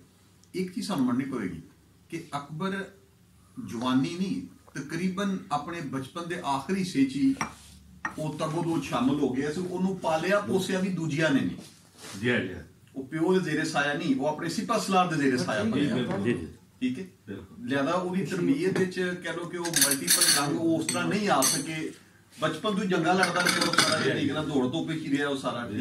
وہ جڑا اسی کہنے کہ پڑھ کے باقاعدہ جڑی تعلیم ہوندی ہے وہ حاصل کرنے کا موقع نہیں مل سکتا. وہ ایک چیز ہے لیکن جڑی سارا اصل تعلیم تے جڑی ہے نا وہ تے رحت الخان دی ہے نا جی. نہیں سر ایک ہوندی ہے کہ آرگنائز تعلیم جڑی ایک بادشاہ اپنے پتر. اچھا میں وہی سمجھ رہا کہ چونکہ اکبر نو بچپن وچ ہی جڑا نا وہ الگ ہو گیا سی نا ہاں تو وہ پھر اس طرح فارمل تعلیم وگرنہ بادشاہاں دی تے تربیت دا بڑا نظام سی. مطلب پڑھنے کا موقع ہی نہیں ملیا. وہ جڑا میں سمجھنا کہ وہ جو سائیکو انالیسس کریے نا کہ جڑا بچپن وچ ہی ڈائریکٹلی جنگا لڑدا رہیا نا. جی جی ٹھیک ہے شوشاں ہوندیاں نے سارا.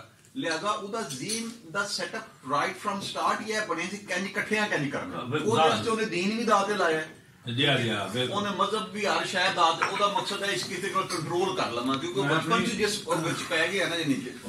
زیادہ تر جڑے افراد نے وہ جنہاں چ سر سید احمد خان بھی جویں ایک بڑا بڑا نا ہے نا تسی یہ نال اگر اینوں ذرا جوڑ لو تے گل تھوڑی جی ہور بھی نکلے گی کہ سر سید احمد خان تے اعتراض کی ہے کہ سر سید احمد خان جڑی بیرونی رہنمائی ہے نا انہوں نہیں سی مندا. سر سید احمد خان دا آپ دے بارے چ بھی یہ ذہن سی کہ رہی دے جڑے نے نا جی یہ آپ دے اندروں پھٹیا چشمہ ارتقائی عمل ہے. ارتقائی عمل وہ باہروں رہنمائی دا قائل کوئی نہیں. یہ مطلب ہے سر سید احمد خان بنیادی طور پہ وہی فرشتے جنت دوزخ اللہ دے تصور دا نیچرلی ڈیولپ ہوئے ہو تسی جڑا. اور جڑی نیچر ہے نا جی ایدا پھر مطلب کی ہویا کہ جڑا ہوئے نا جی اے جڑی چیز مذہب دی بنیاد تے بندیاں نوں تقسیم کر رہی ہے نا جی یہ ختم ہونی چاہیے. دین لائی تو یہی نظر آ رہا ہے بالکل کہ وہی جڑی وہ فکر سی سید احمد خان دی تے اکبر دی فکر تے ایک ہی ہو گئی نا جی بالکل وہ دے نال ہی انہاں دا جڑا ذہن ترین طبقہ ہے نا جی انہوں نے یہی اج دی چل رہی ہے نا بھی سارے ایک ہو جان اور وہ رستے دے وچ مسلمان ڈکانے. اس لیے ساری دنیا اس ویلے مسلمان نوں کٹ رہی ہے نا جی کیونکہ مسلمان اس پاسے جان نوں نہیں تیار. مسلمان کے اندر نہیں ہے باہوں ایک رہنمائی جڑی آئی ہے نا وہ اصل ہے وہ دے مطابق چلنا ہے. باقی سارے یہ ایک ساتھ جڑی ارتقاء ہے نا اس لیے میں کہا بھی جڑا ظاہری علم ہے نا جی یہ بنیادی طور تے ڈکا ہے کیونکہ یہ کہے گا کہ نہیں اتنے سارے دا سارا جڑا ہے یہ جنت بنانا ہے. غلام محمد پرویز بھی یہ کہہ رہا ہے کہ اس دنیا نوں جنت بنانا ہے اگے جنت کوئی نہیں.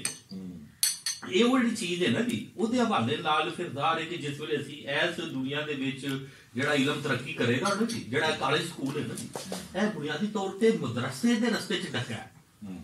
جڑی اس چیز ہے نا کہ انہوں یہ خانقاہی نظام نو ختم کرنے لئی سر سید احمد خان نے رائج کیتا جڑی ایک بیوقوف بیلمیاں دی رائے ہے وہ یہ سی کہ یہ چونکہ انگریز دا ایجنٹ سی انہیں جڑا اتنے خانقاہی نظام سی جڑا اتنے اسلامی درس تے تربیت دا نظام سی انہوں ختم کرنے لئی نا جی انہوں بدل کے ایک دوجا نظام لیاندا انگریز والا تے انہوں نے اپنا پورا ایجنڈا لاگو کیتا.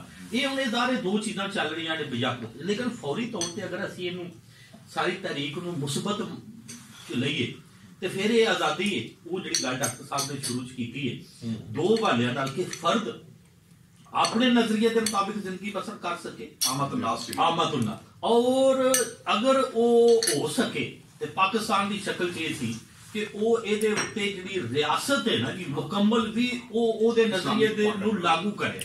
ਇਹ ਦੋ ਮਕਾਸਦ ਸਨ ਜਿਨ੍ਹਾਂ ਦੋਨਾਂ ਦੇ ਵਿੱਚ ਕਿਆ ਅਸੀਂ ਇਹ ਚੀਜ਼ ਜਿਸ ਵੇਲੇ ਅਸੀਂ ਯੌਮ-ਏ ਆਜ਼ਾਦੀ ਮਨਾਉਂਦੇ ਹਾਂ ਤੇ ਅਸੀਂ ਕਿਆ ਇਹ ਸਮਝਦੇ ਹੁੰਦੇ ਹਾਂ ਕਿਆ ਅਸੀਂ ਉਹਦਾ ਨਜ਼ਰੀਆ ਜਿਹਦੇ ਲਈ ਇੰਨੀਆਂ ਕੁਰਬਾਨੀਆਂ ਦਿੱਤੀਆਂ ਗਈ ਲੱਖਾਂ ਬੰਦੇ ਮਰੇ ਕਿਆ ਅਸੀਂ ਉਹ ਜਿਹੜੀ ਚੀਜ਼ ਹੈ ਕਿਆ ਉਹਨੂੰ ਅਸੀਂ ਲੈ ਕੇ ਆਪਾਂ ਤੁਰੇ ਹਾਂ ਕਿਆ ਅਸੀਂ ਉਹ ਨਜ਼ਰੀਆ ਜਿਹੜਾ ਹੈ ਉਹਨੂੰ ਆਪਣੀ ਜ਼ਾਤ ਦੀ ਹੱਦ ਤੱਕ ਇੱਥੇ ਲਾਗੂ ਕਰਨ ਦੀ ਕੋਸ਼ਿਸ਼ ਕੀਤੀ ਹੈ। ਰਿਆਸਤ ਦੀ ਹੱਦ ਤੱਕ ਤੇ ਨਜ਼ਰ ਆ ਰਿਹਾ ਕਿ ਕੋਈ ਕੋਸ਼ਿਸ਼ ਨਹੀਂ ਹੈ। ਰਿਆਸਤ ਵਾਲੀ ਗੱਲ ਤੇ ਬਿਲਕੁਲ ਦਬਾਈ ਤੇ ਇਹ ਵੇਖੋ ਨਾ ਕਿ ਅਗਰ ਇਹ ਯੌਮ ਆਜ਼ਾਦੀ ਹੈ ਤੇ ਇਹ ਆਜ਼ਾਦੀ ਤੇ ਇਸ ਹਵਾਲੇ ਨਾਲ ਇਹ ਕਿ ਸਾਨੂੰ ਜਿਹੜਾ ਨਾ ਜੀ ਬਰੂਨੀ ਇਸਤਮਾਰ ਜਿਹੜਾ ਨਾ ਜੀ ਉਹਦਾ ਜਿਹੜਾ ਵੇ ਨਾ ਜੀ ਉਹਦੇ ਤੋਂ ਸਾਨੂੰ ਇੱਕ ਆਜ਼ਾਦੀ ਮਿਲੀ ਹੈ। ਲੇਕਿਨ ਅਸੀਂ ਦੇਖ ਹੀ ਰਹੇ ਹਾਂ ਕਿ ਪਾਕਿਸਤਾਨ ਦੇ ਵਿੱਚ ਅੱਜ ਵੀ ਬਰੂਨੀ ਇਸਤਮਾਰ ਉਸੇ ਤਰ੍ਹਾਂ ਹਾਵੀ ਹੈ ਜਿਸ ਤਰ੍ਹਾਂ ਪਹਿਲਾਂ ਸੀ। ਉਹ ਆਜ਼ਾਦੀ ਵਾਲੀ ਗੱਲ ਜਿਹੜੀ ਉਹ ਮੇਰੀ ਕਾਗਜ਼ਾਂ 'ਚ ਵੀ ਦਿਸਦੀ ਹੈ। ਅਮਲੀ ਤੌਰ ਤੇ ਸਾਡਾ ਸਾਰਾ ਦਾ ਸਾਰਾ ਸਿਸਟਮ ਜਿਹੜਾ ਨਾ ਜੀ ਉਹ ਬਰੂਨੀ ਇਸਤਮਾਰ ਦੇ ਵਿੱਚ ਅੱਜ। ਔਰ ਦੂਜੇ ਨੰਬਰ ਤੇ ਵੇਖੋ ਜਿਹੜੀਆਂ ਚੀਜ਼ਾਂ ਨੇ ਨਾ ਜੀ ਜਿਹੜਾ ਮਜ਼ਹਬ ਹੈ ਨਾ ਜੀ ਉਹਦੀਆਂ ਜਿਹੜੀਆਂ ਗੱਲਾਂ ਨੇ ਨਾ ਜੀ ਅੱਜ ਜਿਹੜੇ ਮੁਸਲਮਾਨ ਵੀ ਨੇ ਨਾ ਜੀ ਉਹ ਓਪਨਲੀ ਜਿਹੜਾ ਨਜ਼ਰੀਆ ਯਾਤ ਇਸਲਾਮ ਦਾ ਉਹਦੇ ਖਿਲਾਫ ਗੱਲਾਂ ਕਰ ਰਹੇ ਨੇ ਇਹਨੂੰ ਤਸਲੀਮ ਹੀ ਨਹੀਂ ਕਰ ਰਹੇ।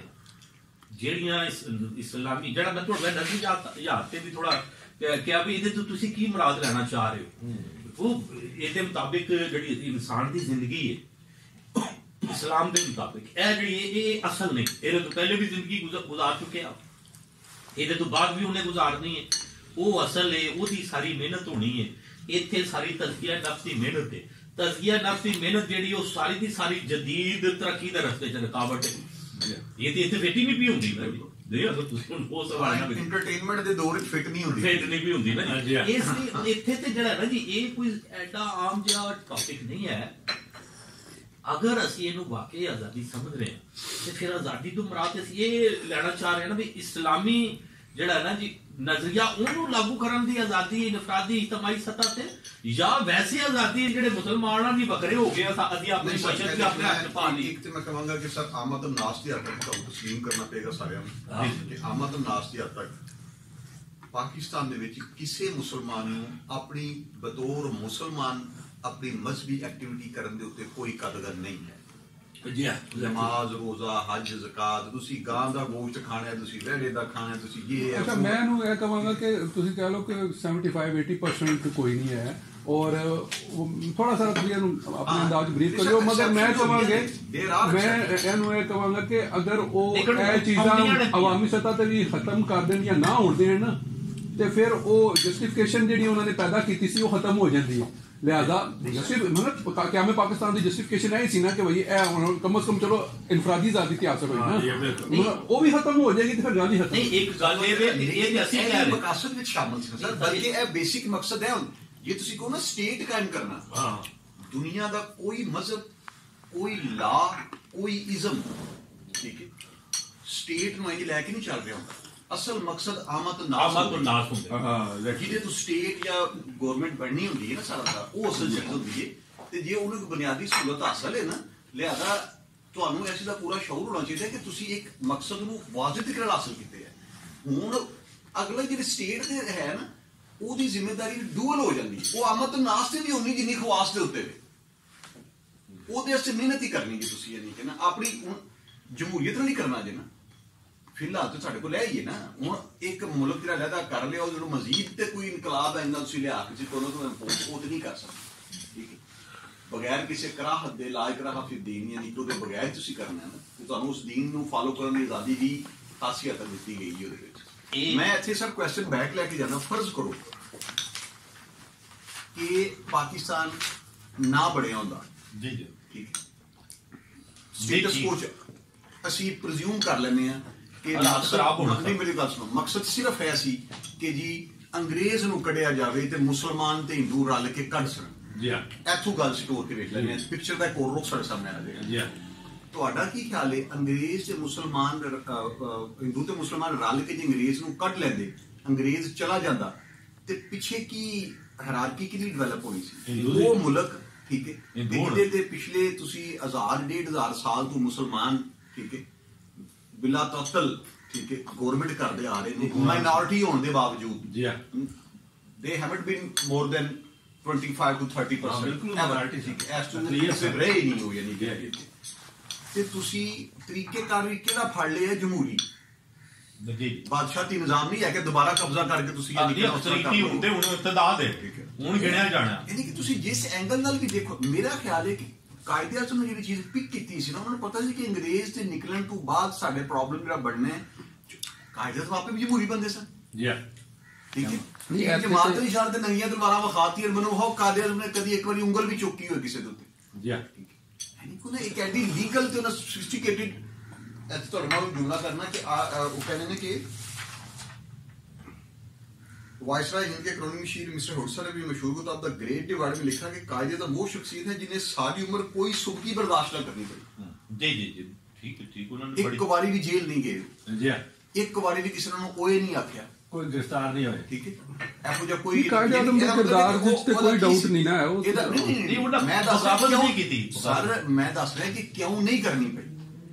वजह ऐसी कि उन्होंने टूल या हथियार ही इस्तेमाल किया जिहड़ा अंग्रेज उस वेले लैके पूरी दुनिया ते क्लेम वो सी जमहूरीयत डेमोक्रेसी, ਉਹਨਾਂ ਟੂਲ ਉਹਦਾ ਹੀ ਹੈ ਔਰ ਉਹਦਾ ਇਨਕਾਰ ਨਹੀਂ ਸੀ ਕਰ ਸਕਦੇ। ਅੱਛਾ, ਇਹਨੂੰ ਅਸੀਂ ਇਧਰ ਦੂਸਰੇ ਐਂਗਲ ਨਾਲ ਵੇਖੀਏ ਨਾ ਇਸੇ ਡਿਬੇਟ ਨੂੰ, ਤੇ ਜ਼ਾਹਿਰ ਹੈ ਸਿਰਫ ਜਿਹੜਾ ਨਾ ਅਸੀਂ ਲੋਕਲ ਸਿਨੈਰੀਓ ਨੂੰ ਟੋਟਲ ਨਹੀਂ ਸਮਝ ਸਕਦੇ। ਠੀਕ ਹੈ, ਮਤਲਬ ਲੋਕਲ ਸਿਨੈਰੀਓ ਵੀ ਹੈ ਔਰ ਇੰਟਰਨੈਸ਼ਨਲ ਸਿਨੈਰੀਓ ਵੀ ਹੈ। ਠੀਕ ਹੈ, ਇੰਟਰਨੈਸ਼ਨਲ ਸਿਨੈਰੀਓ ਕੀ ਹੈ ਕਿ ਡਿਵਾਈਡ ਦੇ ਉੱਤੇ ਜਿਹੜਾ ਨਾ ਕੰਮ ਸ਼ੁਰੂ ਹੋ ਚੁੱਕਿਆ। ਇੰਟਰਨੈਸ਼ਨਲ ਸਿਨੈਰੀਓ ਹੈ ਨਾ, ਔਰ ਜਿਹੜਾ ਬਰਤਾਨਵੀ ਸਾਮਰਾਜ ਹੈ ਉਹ ਕੀ ਚੀਜ਼ ਐਕਸੈਪਟ ਕਰ ਰਿਹਾ, ਇਹ ਚੀਜ਼ ਐਕਸੈਪਟ ਕਰ ਰਿਹਾ ਕਿ ਇਲਾਕਾਈ ਤੌਰ ਤੇ ਅਕਸਰੀਅਤ ਨੂੰ ਜਿਹੜਾ ਨਾ ਅਹਿਮੀਅਤ ਦਿੱਤੀ ਜਾਏ। ਮਤਲਬ ਯੂਰਪ 'ਚ ਡੈਮੋਕ੍ਰੇਸੀ ਡਿਵੈਲਪ ਹੋ ਚੁੱਕੀ ਹੈ। ਠੀਕ ਹੈ, ਉਹ ਉੱਥੇ ਡੈਮੋਕ੍ਰੈਟਿਕ ਸੁਸਾਇਟੀਆਂ ਬਣਾ ਚੁੱਕਿਆ ਹੈ, ਲਿਹਾਜ਼ਾ ਡੈਮੋਕ੍ਰੈਟਿਕ ਬੁਨਿਆਦਾਂ ਤੇ ਹੀ ਜਿਹੜਾ ਨਾ ਡਿਵਾਈਡ ਕੀਤਾ ਜਾਏ। ਠੀਕ ਹੈ, ਮਤਲਬ ਇਹ ਗੱਲ ਕਲੀਅਰ ਕੱਟ ਸੀ, ਖਿਲਾਫਤ ਮੂਵਮੈਂਟ ਕੋਈ ਮਾਮੂਲੀ ਮੂਵਮੈਂਟ ਨਹੀਂ ਸੀ ਹੈ। ਠੀਕ ਹੈ ਨਾ, ਅੱਜ ਵੀ ਤੁਰਕੀ ਅਗਰ ਉਹ ਐਪਰੀਸ਼ੀਏਟ ਕਰਦਾ ਬਰੇ ਸਗੀਰ ਨੂੰ, ਮੁਸਲਮਾਨਾਂ ਨੂੰ, ਤਾਂ ਉਹ ਖਿਲਾਫਤ ਮੂਵਮੈਂਟ ਦੀ ਬੁਨਿਆਦ ਤੇ ਕਰ ਰਿਹਾ ਹੁੰਦਾ ਹੈ। ਔਰ ਮਸਲਨ ਬਰਤਾਨਵੀ ਸਾਮਰਾਜ ਕਹਿੰਦਾ ਸੀ ਸਾਡੇ ਕੋਲ ਜੋ ਮਰਜ਼ੀ ਮਨਾ ਲਓ, ਮਗਰ ਖਿਲਾਫਤ ਨੂੰ ਦੁਬਾਰਾ ਕਾਇਮ ਕਰਨ ਦੀ ਕੋਈ ਗੱਲ ਜਿਹੜਾ ਨਾ ਇਹਨੂੰ ਡਿਸਕਸ ਨਹੀਂ ਕੀਤਾ ਜਾਏਗਾ। ਠੀਕ, ਹੁਣ ਜਿਹੜੇ ਇਹ ਇੰਟਰਨੈਸ਼ਨਲ ਸਿਨੈਰੀਓ ਹੈ ਕਿ ਤੁਸੀਂ ਕਿਧਰੇ ਵੀ ਜਿਹੜਾ ਨਾ ਉਹ ਨਾ ਖਿਲਾਫਤ ਦੀ ਗੱਲ ਕਰੋਗੇ ਨਾ ਇਜਤਮਾਹੀਅਤ ਦੀ ਗੱਲ ਕਰੋਗੇ। ਮਤਲਬ ਬਰੇ ਸਗੀਰ 'ਚ ਅਗਰ ਮੁਸਲਮਾਨ ਅਕਸਰੀਅਤ 'ਚ ਨਹੀਂ ਹੈ ਤੇ ਕਿਆ ਦੀਗਰ ਮਮਾਲਿਕ 'ਚ ਜਾਂ ਅਰਬ ਮਮਾਲਿਕ 'ਚ ਜਾਂ ਦੀਗਰ ਏਸ਼ੀਆ 'ਚ ਕਿਆ ਮੁਸਲਮਾਨਾਂ ਦੀ ਤਾਦਾਦ ਥੋੜੀ ਹੈ? ਤਾਦਾਦ ਥੋੜੀ ਨਹੀਂ ਹੈ। ਅਗਰ ਥੋੜੀ ਵੀ ਹੈ ਤੇ ਉਹ ਇੱਕ ਕਹਿ ਲਓ ਕਿ ਜੰਗਜੂ ਕੌਮ ਹੈ, ਇੱਕ ਮੁਜਾਹਿਦ ਕੌਮ ਹੈ, ਇੱਕ ਜ਼ਬਰਦਸਤ ਜਿਹੜਾ ਨਾ ਉਹ ਰਿਆਸਤੀ ਤਦਬੀਰ ਰੱਖਣ ਵਾਲੀ ਕੌਮ ਹੈ, ਉਹ ਹਾਵੀ ਆ ਜਾਣ ਵਾਲੀ ਕੌਮ ਹੈ, ਉਹ ਪੂਰੀ ਦੁਨੀਆ ਤੇ ਦੁਬਾਰਾ ਇਤਿਹਾਦ। ਲਿਹਾਜ਼ਾ ਮੈਂ ਤੇ ਸਮਝਣਾ ਵਾਂ ਕਿ ਜਿਹੜਾ ਕਹਿ ਲਓ ਕਿ 1920 ਵਿੱਚ ਜਿਹੜੀ ਖਿਲਾਫਤ ਦਾ ਖਾਤਮਾ ਜਿਸ ਅੰਦਾਜ਼ ਵੀ ਕਰ ਦਿੱਤਾ ਗਿਆ ਸੀ, ਉਸ ਤੋਂ ਬਾਅਦ ਆਜ਼ਾਦੀ ਦੇਣ ਵਾਸਤੇ ਇਨਸ਼ੋਰਟੀ ਦਿੱਤੀ ਹੈ। ਇਸ ਗੱਲ ਦੀ ਬੁਨਿਆਦ ਤੇ ਗਈ ਸੀ ਕਿ ਕਿਧਰੇ ਵੀ ਮੁਸਲਮਾਨ ਅਕਸਰੀਅਤ ਜਾਂ ਮੁਤਹਿਦਾ ਇਸਲਾਮੀ ਮਾਸ ਕਾਇਮ ਨਾ ਹੋਵੇ। ਅਗਰ ਇਹ ਕਾਇਮ ਹੁੰਦਾ ਤਾਂ ਫਿਰ ਉਹਨਾਂ ਵਾਸਤੇ ਲਿਹਾਜ਼ਾ ਉਹਦਾ ਅਸਰ ਲੋਕਲ ਸੀ।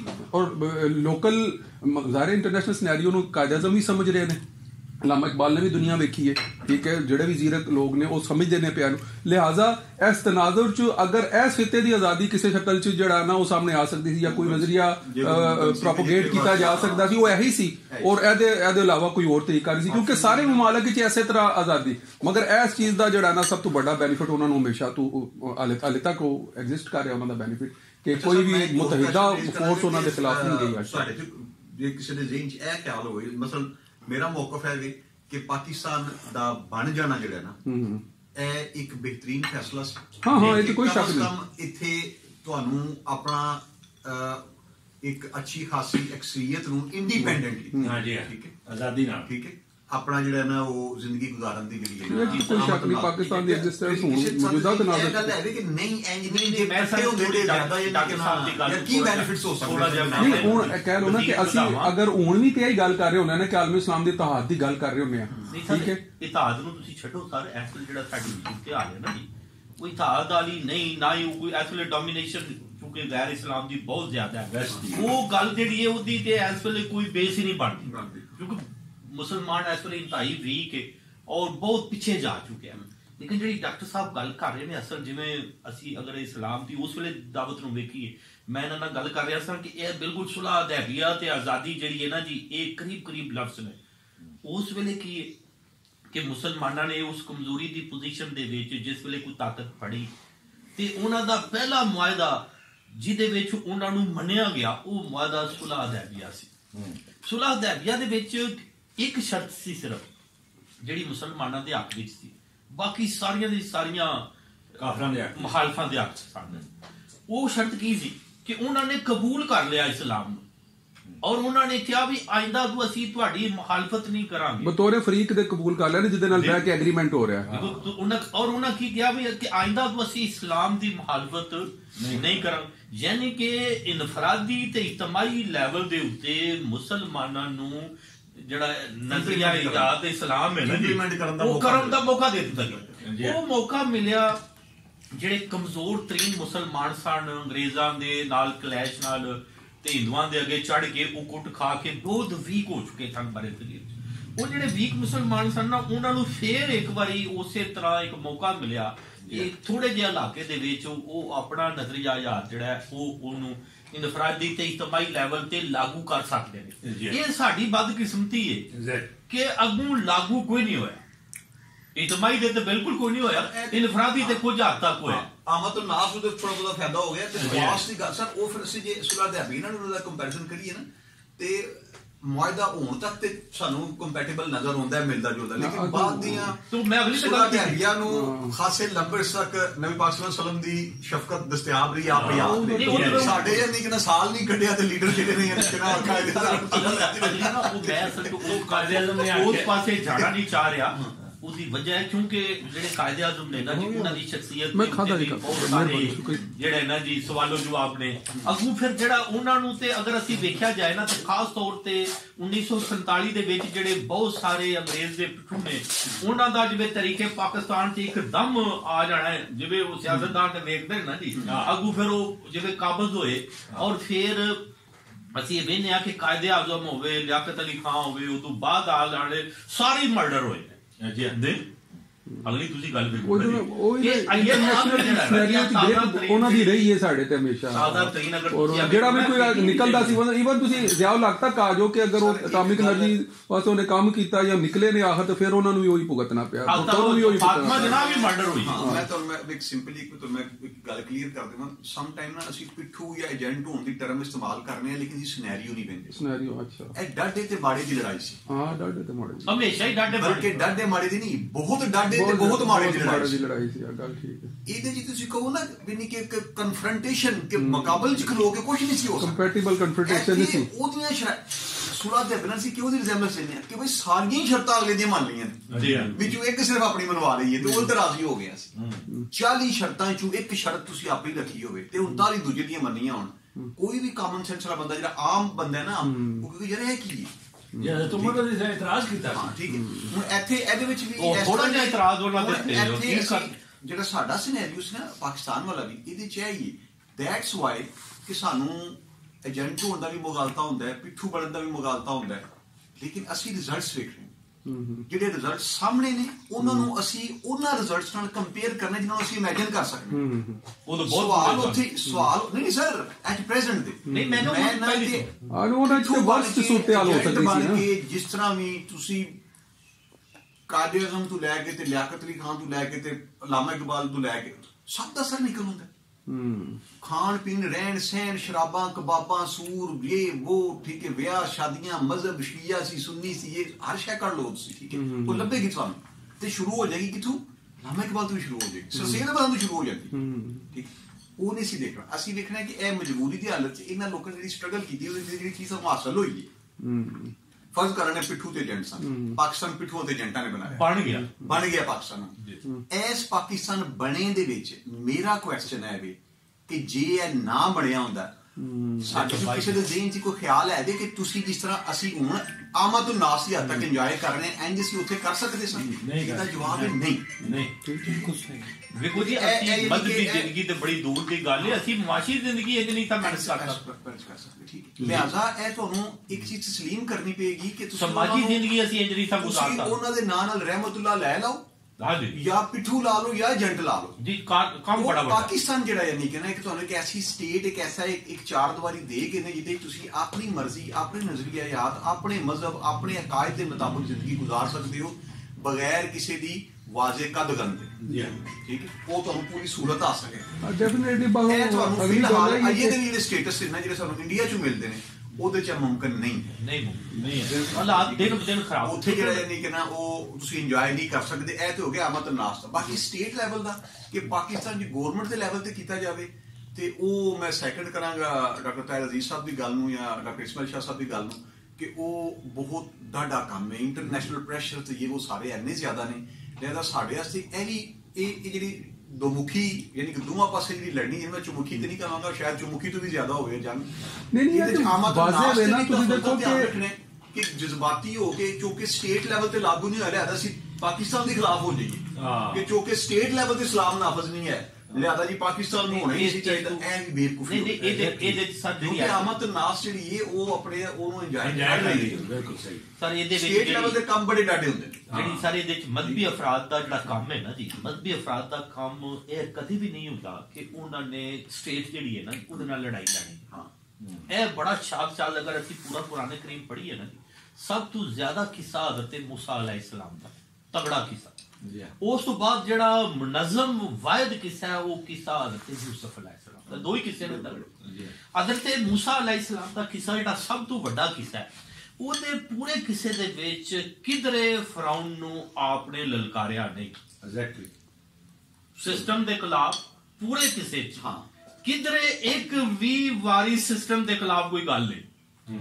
ਆਮਦ ਨਾਸ ਜਿਹੜੇ ਨੇ ਉਹ ਆਪਣੀ ਜ਼ਿੰਦਗੀਆਂ ਇਸਲਾਮੀ ਤਾਲੀਮਾਤ ਦੇ ਮੁਤਾਬਿਕ ਬਸਰ ਕਰ ਸਕਣ ਬਗੈਰ ਕਿਸੇ ਦਬਾਅ ਤੋਂ। ਸਾਰੀ ਕੋਸ਼ਿਸ਼ ਇਹਦੀ आपने कहा मनु दे दे मैं ले जाना, वक्त तुझे नहीं गुजारन देता, मैनू मेरे बंदे दे मैं ले जाना, बाहर ले जाना, जान दी इजाजत दे। पहले मरले च उथों कढण दी लड़ाई भी नहीं। दूजे मरले दे विच जिस वेले उथों निकले ने ते अगों फेर जिहड़ी अगों सानू नजर आंदी है ना गल, फेर भी जिवें होया ना भी ये शहर जिथे तुहाडी हुकूमत कायम हो जाएगी इत्थे तुहानू लैके चलने आ ਤੇ ਉਹ ਫੇਰ ਆਮਦ ਨਾਸ ਦਾ ਇਨਕਾਰ ਕਰਦੇ। ਮੈਂ ਕਹਿੰਦਾ ਨਾ ਕਿ ਆਮਦ ਨਾਸ ਤੇ ਵੀ ਲਾਜ਼ਮ ਹੋ ਜਾਂਦਾ ਹੈ ਕਿ ਉਹ ਇਸ ਸ਼ਕਲ ਦੇ ਵਿੱਚ ਫੇਰ ਵੇਖੋ ਆਮਦ ਨਾਸ ਜਿਵੇਂ ਉਹਨੂੰ ਕਬੂਲ ਨਾ ਕੀਤਾ ਉਸ ਸ਼ਹਿਰ 'ਚ ਦਾਖਲ ਹੋਣ ਲਈ ਦੇ ਤੇ ਫੇਰ ਵੀ ਉਹ ਉੱਥੇ ਰਿਆਸਤ ਕਾਇਮ ਕੋਈ ਨਾ ਕਰ ਸਕੇ। ਸਾਰੀ ਦੀ ਸਾਰੀ ਮਿਹਨਤ ਆਮਦ ਨਾਸ ਦੇ ਲੈਵਲ ਤੇ ਹੀ ਰਹੀ ਹੈ। ਦੂਜੇ ਨੰਬਰ ਤੇ ਅਗਰ ਅਸੀਂ ਹਜ਼ਰਤ ਯੂਸਫ अलैहिस्सलाम ਦਾ ਕਿੱਸਾ ਵੇਖੀ ਤੇ ਉੱਥੋਂ ਕੀ ਨਜ਼ਰ ਤੁਹਾਨੂੰ ਪਿਆ ਹੁੰਦਾ ਬਈ ਉਹਨਾਂ ਨੇ ਜਿਹੜੀ ਉਹ ਗੈਰ ਮੁਸਲਿਮ ਰਿਆਸਤ ਹੈ ਨਾ ਜੀ, ਉਹਦੇ ਵਿੱਚ ਹੀ ਉਹਨਾਂ ਨੇ ਬਤੌਰ ਵਜ਼ੀਰ ਆਜ਼ਮ ਕੰਮ ਕੀਤਾ ਜੀ ਮੁਕੰਮਲ। ਕੋਈ ਜਿਹੜਾ ਨਾ ਜੀ ਉੱਥੇ ਬਲਕਿ ਕਿਉਂਕਿ ਉੱਥੇ ਅਦਲ ਦਾ ਨਿਜ਼ਾਮ ਕਾਇਮ ਸੀ, ਇਸਲਾਮ ਦਾ ਨਹੀਂ ਸੀ, ਅਦਲ ਦਾ ਕਾਇਮ ਸੀ। ਉਹਨਾਂ ਨੇ ਆਪਣਾ ਇਲਾਕਾ ਜਿਹੜਾ ਨਾ ਜੀ ਉੱਥੋਂ ਵੀ ਛੱਡ ਕੇ ਤੇ ਆਪਣੇ ਸਾਰਿਆਂ ਨੂੰ ਉੱਥੇ ਹੀ ਲੈਂਦਾ ਉਹਦੇ ਨੂੰ ਵੀ ਪਹਿਲਾਂ ਨਾ ਜੀ। ਇਸ ਲਈ ਜਿਹੜੀ ਅਸਲ ਮਿਹਨਤ ਹੈ ਨਾ ਸਰ, ਉਹ ਫਰਦ ਦੀ ਮਿਹਨਤ ਹੈ, ਫਰਦ ਦੀ ਤਰਬੀਅਤ ਅਸਲ ਕੰਮ ਹੈ ਮਜ਼ਹਬੀ। ਪਹਿਲੇ ਨੰਬਰ ਤੇ ਇਹ ਹੋਣਾ ਸਾਡੇ ਹੁਣ ਇਸ ਵੇਲੇ ਅਲਮੀਆਂ ਕੀ ਹੈ ਕਿ ਸਾਡੇ ਜਿਹੜੇ ਮਜ਼ਹਬੀ ਰਾਹਨੁਮਾ ਨੇ ਨਾ ਜੀ, ਜਿਹੜਾ ਦੂਜੇ ਨੰਬਰ ਤੇ ਇੱਕ ਤਬਾਹੀ ਆਈ ਪਈ ਹੈ ਕਿ ਜਿਹੜੀ ਫਰਦ ਦੀ ਮਿਹਨਤ ਹੈ ਨਾ ਜੀ ਉਹਦੀ ਮਿਹਨਤ ਹੀ ਕੋਈ ਨਹੀਂ, ਔਰ ਜਿਹੜੀ ਰਿਆਸਤ ਹੈ ਨਾ ਜੀ ਉਹਦੇ ਵੱਲ ਜਿਹੜਾ ਨਾ ਜੀ ਉਹਨਾਂ ਨੇ ਧਿਆਨ ਕਰ ਲਿਆ। ਦੇਖੋ ਜਿਹੜੀ ਇਸ ਵੇਲੇ ਇੱਕ ਅਲਮੀਆ ਇੱਥੇ ਅੰਦਰ ਮੌਜੂਦ ਹੈ ਨਾ ਜੀ, ਇਹ ਜਿਹੜੀ ਤਰਬੀਅਤ ਦੀ ਗੱਲ ਹੈ ਨਾ ਜੀ, ਜਿੰਨੀਆਂ ਮਜ਼ਹਬੀ ਜਮਾਤਾਂ ਨੇ ਨਾ ਜਿਨ੍ਹਾਂ ਤਰਬੀਅਤ ਦਾ ਕੰਮ ਕਰਨਾ ਹੈ ਦੇ ਉਹਨਾਂ ਨੇ ਹੁਣ ਤਰਬੀਅਤ ਦਾ ਕੰਮ ਛੱਡ ਦਿੱਤਾ। ਉਹ ਸਾਰੇ ਦੇ ਸਾਰੇ ਨਾ ਜੀ ਉਹ ਰਿਆਸਤ ਦੇ ਪਿੱਛੇ ਪੈ ਗਏ। ਤੁਸੀਂ ਇੱਕ ਐਂਗਲ ਕਹਿ ਸਕਦੇ ਹੋ ਕਿ ਮਜ਼ਹਬੀ ਅਫਰਾਦ ਨੂੰ ਜਿਹੜਾ ਨਾ ਕੌਮੀ ਧਾਰੇ ਦੇ ਵਿੱਚ ਲਿਆਉਣ ਵਾਸਤੇ ਜਿਹੜਾ ਨਾ ਉਹਨਾਂ ਨੇ ਜਿਹੜਾ ਤਰੀਕਾਕਾਰ ਇਖਤਿਆਰ ਕੀਤਾ, ਉਹਨਾਂ ਨੂੰ ਸਿਆਸੀ ਵਿਜ਼ਨ ਦੇ ਕੇ ਤੇ ਆਪਣੇ ਕੰਮ ਤੋਂ ਹਟਾਇਆ ਹੋਇਆ ਹੈ, ਕਹਿ ਸਕਦੇ ਤੁਸੀਂ। ਇੱਥੇ ਨਾ ਮੈਂ ਇੱਕ ਛੋਟਾ ਜਿਹਾ ਟੋਕਨ ਲਗਾ, ਸਰ ਨੇ ਗੱਲ ਕੀਤੀ ਹੈ ਤੇ ਮੇਰੇ ਦਿਨ 'ਚ ਪਹਿਲੇ ਵੀ ਉਹ ਗੱਲ ਫਿਰੀ। ਦੋ ਕਿੱਸਿਆਂ ਦੀ ਰਿਜ਼ੈਂਬਲੈਂਸ ਦਿੱਤੀ ਹੈ ਆਪਨੇ ਹਜ਼ਰਤ ਮੂਸਾ अलैहिस्सलाम ਤੇ हज़रत यूसुफ अलैहिस्सलाम ਦੀ। अच्छा, मैं चंद एक चीज़ां कोट कर लगा कि कायदे आज़म दी जिहड़ी कोटेशन दित्ती है ना दूजियां दी उनदे बारे राय दित्ती है सर ਉਹਦੇ ਚ ਸਭ ਨੇ ਸਿਰਫ ਇੱਕ ਚੀਜ਼ ਦੀ ਤਾਰੀਫ ਕੀਤੀ ਹੈ, ਨਾ ਆਪਦੇ ਮਕਸਦ ਦੀ ਕੀਤੀ ਹੈ, ਨਾ ਆਪਦੇ ਇਲਮ ਦੀ ਕੀਤੀ ਹੈ, ਪਰਸਨੈਲਿਟੀ ਨਹੀਂ ਕਰੈਕਟਰ ਕਹਿ ਲਓ ਕਿ ਇਹਦਾ ਕਿਰਦਾਰ ਜਿਹੜਾ ਹੈ ਨਾ ਉਹ ਬੇਦਾਗ ਹੈ। ਠੀਕ ਹੈ, ਇਹ ਜਿਹੜਾ ਸਾਰਾ ਦਾ ਸਾਰਾ ਇੱਕ ਵਾਰੀ ਨਹੀਂ ਸਮਝੀ। हज़रत यूसुफ अलैहिस्सलाम ਦਾ ਵੀ ਕਰਦਾਰ ਹੀ ਹੈ, ਕਰੈਕਟਰ ਲੰਗੋਟ ਤੇ ਪੱਕੇ ਸਨ ਤੇ ਸੱਚ ਤੇ ਖਲੋਤੇ ਸਨ। ਠੀਕ ਹੈ, ਯਾਨੀ ਕਿ ਉਹਨਾਂ ਦੀ ਤੁਸੀਂ ਦੇਖੋ ਨਾ ਕਿ ਉਹ ਇੱਕ ਚੀਜ਼ ਦੀ ਵਜ੍ਹਾ ਤੋਂ ਉਹਨਾਂ ਆਪਣੀ ਕੌਮ ਸਵਾਰ ਸਰੀ ਸਰ ਇੱਕ ਵਾਰੀ ਕਰੈਕਟਰ ਦੇ ਯਾਨੀ ਕਿ ਨਾ ਵਿਕਣ ਵਾਲੇ ਤੇ ਨਾ ਯਾਨੀ ਕਿ ਨਾ ਉਹ ਠੀਕ ਹੈ ਸਿਰਫ ਯਾਨੀ ਕਿ ਇਹਦੇ 'ਚ ਮੈਂ ਸਰੋਜਨੀ ਨਾਇਡੂ ਨੂੰ ਦੇਖਣ ਲੱਗਿਆ ਸਾਂ, ਬਾਕੀਆਂ ਨੂੰ ਦੇਖਣ ਲੱਗਿਆ ਸਾਂ, ਕੋਈ ਸਾਫ਼ ਕਹਿੰਦੇ ਨੇ ਕਿ ਇਹਨਾਂ ਦਾ ਨਾ کہ ਸਰੋਜਨੀ ਨਾਇਡੂ نے لکھا ہے کہ جناح کی عظمت نہ علم اور تجربے کی وسعت پہ مضمر ہے. سر ਅਸੀਂ ਚਲਾਉਂਦੇ ਹਾਂ ਹਲਕਾ ਰਬਾਬੇ ਜ਼ੋਕ ਤੇ ਅਸੀਂ ਕਿਤਾਬਾਂ ਤੇ ਤਨਕੀਦ ਲਿਖਣੀ ਹੁੰਦੀ ਹੈ ਸ਼ਾਇਰੀ ਦੀਆਂ ਨਸਰ ਦੀਆਂ, ਤੇ ਜਿਹੜਾ ਅੱਛਾ ਨਕਾਦ ਹੁੰਦਾ ਨਾ ਉਹ ਬੜਾ ਟੈਕਨੀਕਲ ਕਲਮ ਹੁੰਦਾ ਉਹ ਐਬ ਵੀ ਐਸੇ ਤਰੀਕੇ ਨਾਲ ਬਿਆਨ ਕਰ ਦਿੰਦਾ ਨਾ ਕਿਸੇ ਨੂੰ ਸਮਝ ਨਹੀਂ ਆਉਂਦਾ. ਮੈਂ ਤੁਹਾਨੂੰ ਸਰੋਜਨੀ ਨਾਇਡੂ ਕਿਆ ਨਹੀਂ ਲਿਖ ਰਹੀ, ਲਫ਼ਜ਼ਾਂ ਚ ਲਪੇਟ ਸਰੋਜਨੀ ਨਾਇਡੂ ਕਹਿ ਰਹੀ ਹੈ ਕਿ ਜਨਾਹ ਕੀ ਇਜ਼ਮਤ ਨਾ ਇਲਮ ਔਰ ਤਜਰਬੇ ਕੀ ਵਸਅਤ ਮੁਜ਼ਮਰ ਹੈ, ਯਾਨੀ ਕਿ ਉਹ ਇਲਮ ਦੇ ਲਿਹਾਜ਼ ਨਾਲ ਇਹਨਾਂ ਤੋਂ ਦੂਜਿਆਂ ਨੂੰ ਵੱਧ ਤੇ ਤਜਰਬੇ ਲਿਹਾਜ਼ ਨਾਲ ਵੀ ਸਿਆਣਾ ਸਮਝਦੀ ਹੈ. ਗਾਂਧੀ ਸੀ, ਨਹਿਰੂ ਸੀ, ਠੀਕ ਹੈ, ਸਾਰੇ ਫਿਰ ਬੜੇ ਬੜੇ ਛੰਡੇ ਫੂਕੇ ਉੱਥੇ ਘਾਟ ਪਏ ਸਮਝਦੇ ਉਹਨਾਂ ਦੀ ਵੇਖੋ ਨਾ ਪੁੱਛੇ ਪੂਰੀ ਉਹਨਾਂ ਦੀ ਤਰਬੀਅਤ ਨਾ ਮਕਾਸਦ ਕੇ ਤਲਬੋਂ में है, यानी कि आपका मकसद एपरेंटली छोटा सी. हाँ जी कि आप मकसद छोटा क्यों होता है कि यार ਸਾਰੇ ਇੰਡੀਆ ਦੇ ਉਹਦੇ ਨਾਲੋਂ ਬਹੁਤੇ ਮੁਸਲਮਾਨ ਪਰਾਂ ਦੂਜੇ ਰਾਸਾਂ 'ਚ ਪਏ ਨੇ ਤੇ ਤੁਸੀਂ ਇੱਕ ਨਿੱਕੇ ਜਿਹੇ ਮਕਸਦ ਉੱਤੇ ਲੜਨ ਲੱਗੇ ਹੋ. ਹੈ ਟੈਕ ਹੁੰਦਾ ਹੈ ਨਾ, ਠੀਕ ਹੈ, ਜਿਹੜੇ ਗਾਂਧੀ ਨਾਲ ਕੰਪੇਅਰ ਕੀਤਾ ਜਾਂਦਾ ਨਾ, ਬੜੇ ਬੜੇ ਦੇ ਸਕਾਲਰ ਸਾਡੇ ਨਾਲ ਬੈਠੇ ਹੁੰਦੇ ਨਾ ਤੇ ਉਹ ਕਰਦੇ ਨਾ, ਲੇਕਿਨ ਵਕਤ ਦੀ ਜ਼ਰੂਰਤ ਵੇਖਣੀ ਹੁੰਦੀ ਹੈ. ਲੀਡਰ ਹੁੰਦਾ ਕਿ ਜਿਹੜਾ ਐਟ ਪ੍ਰੈਜ਼ੈਂਟ ਸਹੀ ਡਿਸੀਜਨ ਕਰ ਸਕਦਾ ਹੋਵੇ.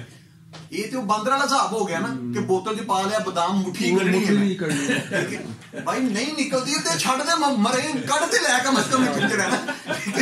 ਠੀਕ ਹੈ, ਤੇ ਸਿਆਣਪ ਹੈ ਹੀ ਹੁੰਦੀ ਨਾ ਤੁਸੀਂ ਡਿਸੀਜਨ ਸਹੀ ਲੈ ਸਕੋ. ٹھیک ہے, نہ مقاصد نہ شخصیت کی بلندی میں نہ اور ان کی عظمت ان کے کہتے ان کی عظمت ان کے ذہن اور روح کی پاکیزگی ان کے خلوص اور یکسوئی میں پوشیدہ ہے. یہ ان کے کردار کی جان ہے, کریکٹر وائز جو ہے نا بندہ جو ہے کہ نہ چپڑا لا نہ یعنی کہ نہ وہ. ٹھیک ہے جی سر, جی آپ دی ساری محنت ہے نا جی, آپ دی ساری محنت انہوں سارے نو یہ کیتا رکھیا گیا بھی آپ نے وہ سب کچھ جڑا کیتا ہے نا وہ اپنے کریکٹر نال رکھی تبدیلی جڑی لگی. آپ صلی اللہ علیہ وسلم دے بارے چ بھی جڑا اعلان ہویا ہے نا جی آپ نے کردار نال صادق تے مین ہے. سر دیکھو میں نے شروع سے فیس بک تے لایا سی بھی تلوار نال وڈی طاقت قلم کہی جاندی تے جی قلم نال بھی جڑی وڈی طاقت ہے وہ کردار ہے. دنیا چ سب تو وڈی او ویلے تے بات بدے چیز نہیں رہی, ایدا توڑ ہی کوئی نہیں ہے. اصل چیز یہ سر اور جڑی کردار سازی ہے ایسی محنت ہونی سی, مذہبی افراد نے کردار سازی دی محنت کرنی جڑی ایتھے نہیں ہو رہی. سر تسی جڑی تزکیہ دی گل کیتی ہے کہ بھئی نچوڑ ہے وے کہ تزکیہ نفس ہوے جی, تزکیہ نفس کی کردا ہے, کریکٹر ڈیولپ کردا ہے, تھوڑا کردار ڈیولپ کردا ہے کہ جڑا یعنی کہ نا جڑا جدی کوئی یہی سر محنت یہی انبیاء پہ کرتے رہے. دیکھو نا آپ نے انہاں مادے لفظ نال آکھیا کہ منو صرف ایتھے اخلاق جڑے نے نا جی انہوں نے سنوارن دی محنت لئی بھیجا گیا ہے, آپ نے اور کوئی کام نہیں کیتا. دنیا دے بارے تے قرآن کریم چ لکھیا ہے کہ او جڑے نے نا او دنیاوی امور دے بہت سیانے نے. او اے جڑی اے قرآن دی آیت دا مطلب ہے دیکھ دوجے بندیاں دے جڑی دنیا ہے نا جی اے دی سیاںپ دین لئی انبیاء نہیں آئے, انبیاء آئے نے کردار سازی جی.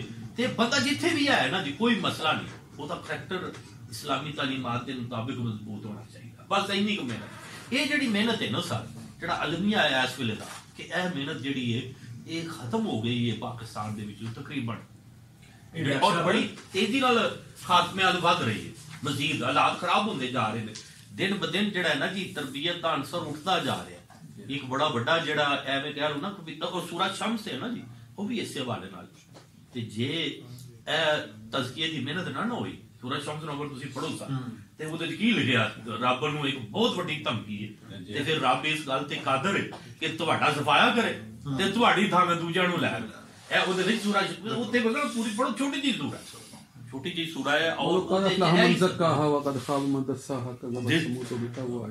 ڈاکٹر صاحب یہ فرق کہ قائد اعظم تے اقبال وچ اقبال جس ویلے یورپ وچ گیا تے اوتھے یورپین عورتاں نال ویگناس وغیرہ نال بڑا اودا دوستی یاری ساری سی, اودے تے اثر ہویا ہے. قائد اعظم تے نہیں ہویا. علامہ اقبال جو ہی واپس آیا انہیں آمدے ہی آ کے میں پہلی بیوی نوں طلاق دے دینی. قائد صاحب رحمۃ اللہ علیہ اسی ڈاکٹر مسعود صاحب نے واقعہ لکھا. قائد صاحب نے انہوں پیغام کر لیا ہے اینوں اقبال نوں کہ بھائی دوجی شادی کر لیا تے پہلی نوں طلاق نہ دیں, وہ میں رشتہ کرایا ہے بڑی نیک عورت تے ٹھیک ہے ان پاڑے. اقبال نہیں رہا انہیں پھر بھی انہوں طلاق دے دی. نہیں قائد تو رشتہ نہیں کرایا. نہیں قائد نہیں قاضی صاحب نے काजी अवान साहब ने, अच्छा अच्छा काजी अवान साहब की गल काजी सुल्तान महमूद अवानी ने रिश्ता कराया सी इकबाल जेड़ा गुजरात होया गुजरात होया जेड़ा अच्छा ते बड़ी नेक खतून सी लेकिन अनपढ़ सी। इकबाल ने जिस उत्थे यूरोप दी बीबियां शीबियां देखियां ना ते उन्हें आके आख्या कि ये अनपढ़ जी है इन्हू तलाक देना। काजी साहब ने पैगाम करेगा कि तलाक ना दे, बड़ी नेक बीबी है ते औखे वक्त तेरे काम आई है ते तू दूजी शादी कर ले। काला इकबाल ना रहा उन्हें तलाक दे सी। फिर उसके बाद बड़ा परेशान भी होया, सही है ते लेकिन कायदे आजम भी यूरोप विच रहा। ये किसी औरत नाल दी कोई दोस्ती यारी कुछ भी नहीं सी। फिर इन्हें इदी कौम वास्ते कुर्बानी देखो कायदे आजम की, इदी बच्ची ने एक पारसी नाल निकाह कर लिया सी।